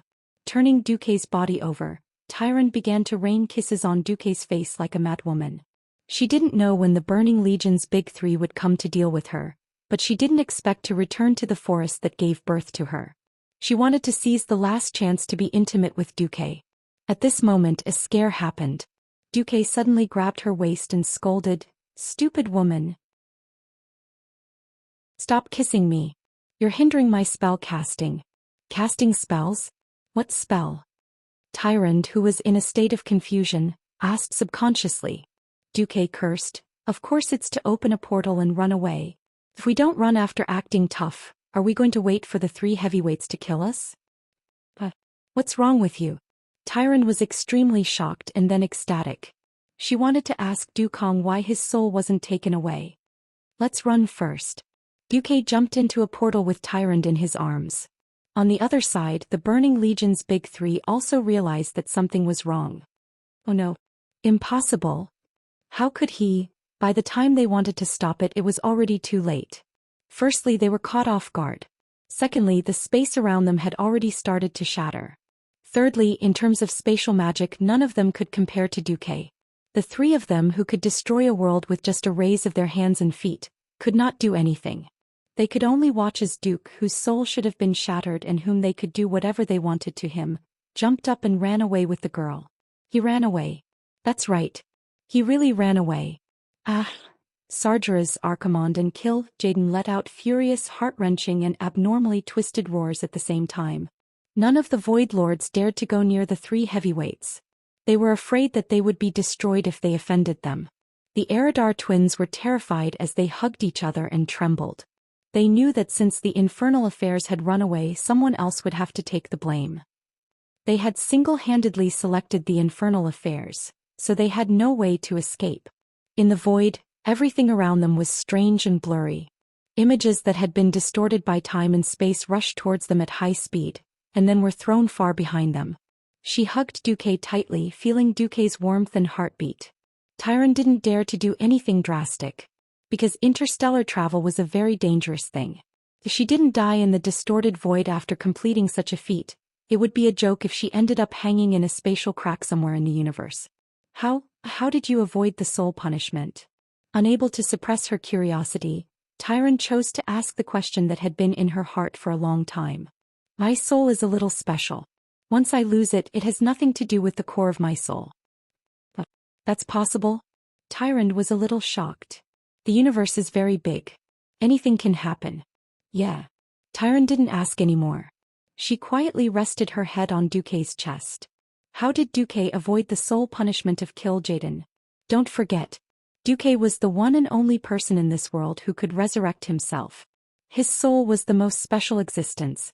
Every time he died, Duque would lose his soul and humanity. Once his soul left Duque, it would be like losing his moral integrity. It would have nothing to do with Duque anymore.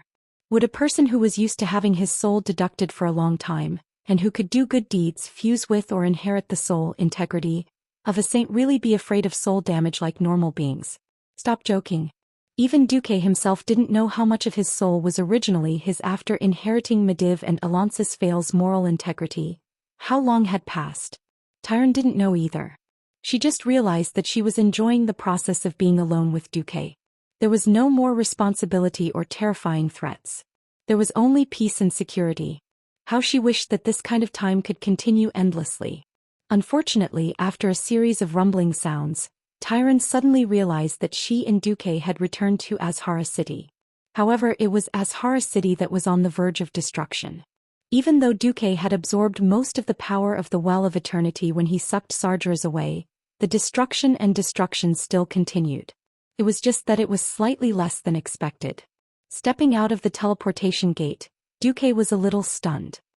He saw a familiar face not far from him looking at him in shock. Celea Ubatilia. Chapter 1070. Outside the side hall that Dooku had once stayed in, a violent gale was howling incessantly, and thunder rumbled incessantly. However, the side hall that had been secretly solidified by a certain person with a magic seal seemed to be the only safe island in the whirlpool of despair that was the Well of Eternity. Ever since he descended into this world, Duque had not had the chance to go anywhere other than the twisting Nether and Azhara City. He was no longer a mage, so he could only use the space magic array that he had asked the warlocks of Eridar to prepare in advance to teleport. Setting the space seat here was a last resort. However, Duque did not expect that this elf maid, who was once tied up by the queen and could be stripped naked with a pinky, would appear here at this time. It was hard to describe the look in Xianxia's eyes. Was it guilt? Fear? Longing for redemption? Or asking for pity? He did not know. It was probably all kinds of emotions, but they were all mixed up in her eyes. Even though the surroundings were noisy, Xianxia could clearly hear the sigh that came from Duque's lips. Sigh. An invisible and untouchable barrier appeared between their hearts. There was no word, but Duque's eyes said, "I gave you a chance." Yes. Duque had tested her before. If this woman, whom he named Xianxia, could keep all of his secrets, he would use other channels to let Queen Azhara know about the ancient gods. It was a pity that Xianxia had always played the role of a spy here, just like what he had done in the Burning Legion. Duque was not a fickle person. If he were to abandon her like this, he would not be able to forgive himself. Seeing that Xianxia had served him and Tyron diligently, Duque taught her many things, such as the creation of magic circuits, the use of nature magic, and a few inconspicuous spells that would soon become very important to her. However, this was the limit. Looking at Duque, who no longer had a dark aura around him and was instead glowing with a gentle golden light, it was clear to Celia that Duque was a member of the Allied army. His entire body trembled violently, and his mouth squirmed for a long time, but not a single word came out. However, the pleading look in his eyes became even more intense. Sure. She still wanted to beg Duque to bring her along. Duque shook his head decisively. Everyone has to be responsible for their own actions. No matter what my identity is, since you chose to be loyal to your empress and didn't swear to be loyal to me from that moment onwards, the result is already set in stone. Ignoring Xianxia, who was kneeling on the ground and crying, Duque led Tyron up to the balcony on the second floor. Suddenly, Celia's voice came from behind Duque. If fate allows me to choose again and I choose you, will you accept me? Duque stopped in his tracks. As a transmigrator, he knew very well what was going to happen next. Was it fate? Was it a coincidence? Or was it a prank? Even Duque himself didn't know why he did this. He smiled. His smile was mysterious and filled with certainty. Do you still remember the first spell I taught you? Celia, who had already given up all hope, suddenly raised her head and nodded vigorously as if she had found a life-saving straw in her most desperate moment. Her eyes were filled with tears. It was unknown whether they were tears of regret, desire for redemption, or both. Duque said leisurely, "Not everyone has the right to stand by my side. Back then I entered the Burning Legion with the determination to endure 10,000 years of torture. If you have the courage and perseverance, when we meet again, I will accept you as my maidservant." Duque left. He left in a carefree manner. He didn't take a single cloud with him, but he also left a bitter maidservant behind. He didn't know if this would become an ill-fated relationship, but at the very least, Duque had no regrets. He didn't owe Xianxia anything. Walking up to the balcony, they heard a deafening rumble. Even Duque felt a little scared, let alone Tyrant. "Look," Tyrant whispered into his ear, "Azhara City." They looked into the distance. What they saw was a terrifying scene. The ground of Azhara City had been split in half. The core of the city had fallen into a huge canyon that was at least a few kilometers deep. The entire inner city was sliding towards the Well of Eternity, and the city was surrounded by water. Only by craning their necks to the highest point could they see the huge waterfall that seemed to reach the sky. Yes. Azhara City was in the middle of a huge whirlpool of water. The Well of Eternity was dragging the nearby ground towards its deep hole, as if it was going to swallow the whole of Kalimdor. Azhara City floated on the black water, and the isolated island floated up and down like the wreckage on the water's surface. The funny thing was that the Elven Palace was still standing there, almost undamaged. As Azhara City neared the center of the whirlpool, ominous lightning flashed around the city. Unlike most of the things that left Kalimdor, Azhara City was heading straight for the center of the lake. Duque felt Tyrant's grip tighten. She hugged Duque's waist tightly as if she wanted to melt her soft and elastic body into Duque's. Duque wasn't worried about his own safety.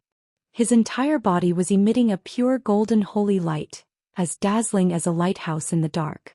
No matter what the reason was, as long as the leaders of Azeroth wanted to know what had happened in the Twisting Nether, they definitely wouldn't let Duque die so easily. Moreover, he was hugging the high priestess of the moon goddess Elun. There was no need to call for help at all. For huge figures of different colors rushed out of the clouds at high speed, falling straight down. The Dragon Kings descended rapidly from the sky and hovered in the air.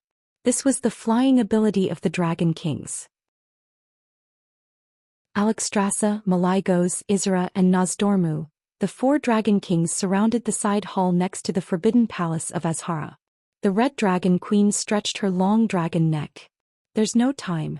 Quickly ride me." Duque smiled and hugged Tyrant. He turned around and rode on the back of the most respected Dragon Queen in the world of Azeroth. The 4 Dragon Kings flapped their wings and stirred up a gust of wind, even blowing away the ominous storms and lightning around them. Seleka's lonely figure stood at the top of the stairs, watching as the Dragon Kings climbed up quickly. Duque turned into a small dot and completely disappeared from her sight. Chapter 1071. Sitting on the throne in the Forbidden Palace, Azhara's face lost all its color. "It's over," she murmured. "Everything is over." Azhara's maids screamed wildly around her. The queen held an empty wine glass in her hand, unwilling to believe what had happened. She was Azhara, the brightest light. She was the light, and the light was her. She was her, the supreme ruler of her people. Even though she knew that destruction was right in front of her, she still stubbornly told herself that she would never allow such a thing to happen. Sargeras refused to marry her. She was just a pitiful creature that was abandoned after being used.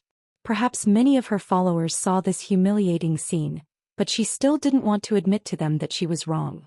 She abandoned her people, and in the end she was abandoned by the god that she worshipped. How ironic was this? How bitter was this?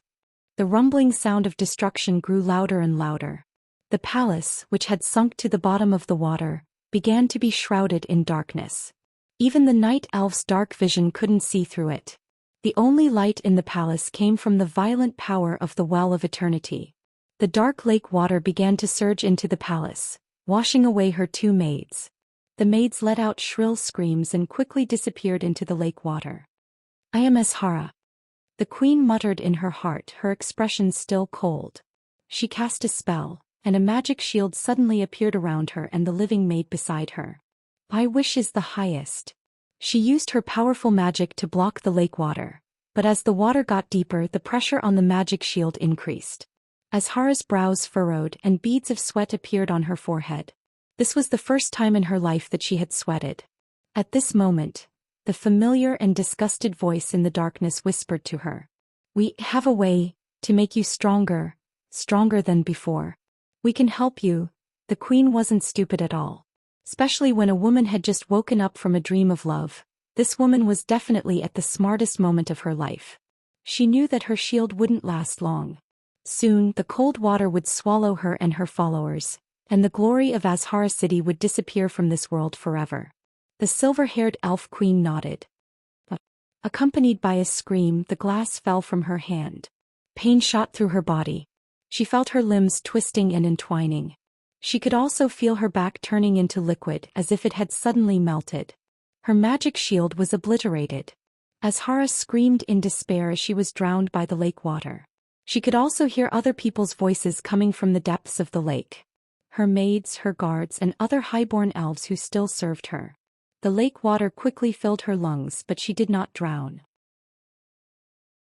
Riding Alexstrasza, Duque watched from the sidelines as the city that symbolized the highest arcane civilization of the night elves was sucked into the center of the giant whirlpool. Duque didn't know whether he was following history or changing it. For a moment he even had the mischievous thought that if Azhara City could be blown into pieces before it sank to the bottom, a new masterpiece would be born. Unfortunately, since he dared to attract the ancient gods and even used Queen Azhara to trick Sardras, then the ancient gods that joined him, such as Enzos, would definitely not let Queen Azhara and her followers go. It was very likely that after a few centuries, a new horror would be born under the sea. Duque shifted his gaze away from the center of the Well of Eternity. Witnessing the standard world-shattering disaster quickly dissipate in all directions, Lin Feng's eyes widened in shock. Large pieces of land on the ancient Kalimdor continent were still being pulled into the lake, and the power of the horrifying scene didn't diminish at all. It looked like a domino effect. The land kept falling and the horizon kept expanding. The only fortunate thing was that because the Burning Legion was massacring with Azhara City as the center, all the creatures in the vicinity had basically run away. Otherwise, it would have been another large-scale massacre and Duque might have felt a little guilty. What a pity. Mountains were uprooted one after another. Large tracts of land split open in the raging whirlpool, and then disappeared into the center of the whirlpool. Sitting on the Red Dragon Queen and looking down, Duque saw the land where the elves lived disappear without a trace in the blink of an eye.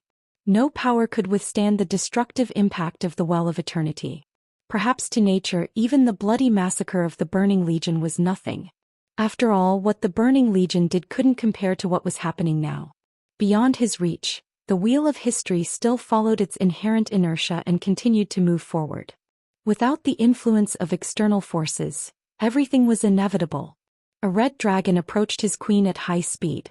Ronan sat on a red dragon and waved his arms vigorously.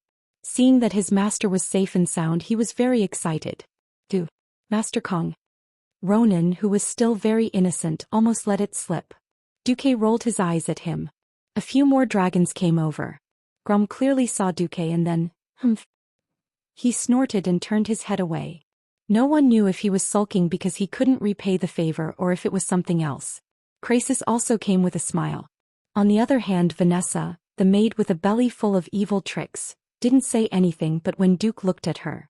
This bad maid, who often challenged her master in all sorts of ways, looked at Tyrande in Duque's arms. Her face was full of mockery and she actually mouthed a few words to Duque. Bird. Beast. Male. Baron. No, no, no. The wind must be too strong and my eyes must be playing tricks on me. Confess and be lenient and you'll spend the rest of your life in prison. As an honest and reliable young master, how could Du Mok admit to such a thing? It must be an illusion. This is definitely the world's fault. In the distance, the outline of Mount Hyjal appeared on the horizon. Looking down from the sky, Duque could see the main force of the night elves moving toward Mount Hyjal. Their blue-purple figures were easy to recognize. Behind them, the waves of destruction were still far behind them, seemingly chasing them closely. Tyrant suddenly became nervous. She asked Duque, "My compatriots, will they escape?" Duque looked at the ground, and the system elf quickly compared the surrounding environment with the geography of 10,000 years in the future. If he didn't make a mistake, this would already be the territory of Du Rotor in the future. Fraud Duque was very sure. It's okay, the disaster won't reach here. Chapter 1072. Duque's words sounded more like some sort of subconscious comfort, but Tyrant believed him without a doubt. Tyrant no longer had any doubts about Duke's abilities as he was able to teleport the two of them back before the Burning Legion's 3 leaders could regain their senses and go on a rampage. If Duque said it was fine, then it was fine. Her heart, which had just started to waver, quickly calmed down. Mount Hyjal was getting closer and closer. As another base of the Night Elves' nature faction, Tyrant felt reassured every time she came to Mount Hyjal. Suddenly, Tyrant heard the goddess's voice. "My child, you've worked hard. Can I trouble you to persuade your companion to come to Mount Hyjal?" Tyrant hesitated when she heard this. She had heard from Malfurion about a few mysterious powerhouses. Including Du Kong beside him, there were a total of 3 humans. These were humans who were completely different from the humans of Kalimdor. They were powerful, mysterious, proficient in all kinds of spells, and had battle techniques that even the best night elf thieves could not master. No one knew where they came from. When they were dealing with the Burning Legion, they obviously had a common goal and naturally formed an alliance. But what about after that? "Goddess Elune is looking for you?" Duque suddenly asked Tyrant after sensing the goddess's power. "Yes, if you don't mind, the goddess hopes that you can go to Mount Hyjal." Tyrant asked carefully. In her days, she seemed to have become that helpless slave girl again. Duque laughed. "Heh. Just nice, I also have something to ask Goddess Elune for help." Since both sides had the same wish, it was easy. Tyrant heaved a sigh of relief and continued to sit behind Duque. She hugged Duque's waist and pressed her Mount Hyjal against Duque's back, just like she had done in those days when she needed comfort the most. Unbeknownst to Tyrant, a few hundred meters behind her, a pair of brothers were staring at her from atop 2 dragons. Illidan shouted in his heart. "No, it can't be like this. It shouldn't be like this. Parent is mine. At the very least, she would be Malfurion's. How could a jerk suddenly appear and take her away?" These voices lingered in Illidan's mind, telling him of the unimaginable. Yes, there was a time when he was jealous of his brother, but he couldn't imagine doing anything that would hurt Malfurion, such as cutting off his left arm. But at such a time he could not control his thoughts, and felt that this unthinkable thought of his was somehow a comfort to him. If the one who stole Tyrant was her brother, at least the pain of losing her would be slightly alleviated. Deep in his heart, Illidan still hoped that Tyrant would turn back and abandon the human spy who had once served Kil'jaeden. Perhaps there was still a glimmer of hope. Given time, Tyrant would realize that the two of them were more outstanding than the infernal affairs, and he was more outstanding than his elder brother. Perhaps to many couples, Tyrant's current actions were undoubtedly the greatest betrayal of their feelings. Perhaps many men would turn their love into hate because of this. But at this moment, Illidan, who was wearing a green turban, and his elder brother, Malfurion, who was wearing the traditional green hat of the Druids, looked at each other and saw that they did not regret their choice. Of course, he chose to forgive her. Yes.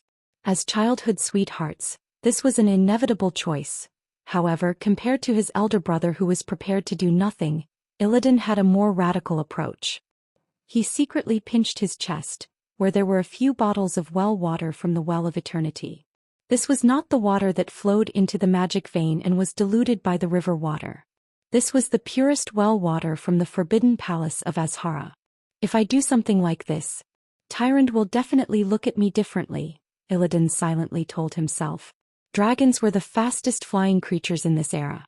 Not long after, the 4 dragon kings arrived at the peak of Mount Hyjal. It was only when the magnificent temple of the Moon Lady entered her vision that Tyrant realized that she had returned to her own life. That's right.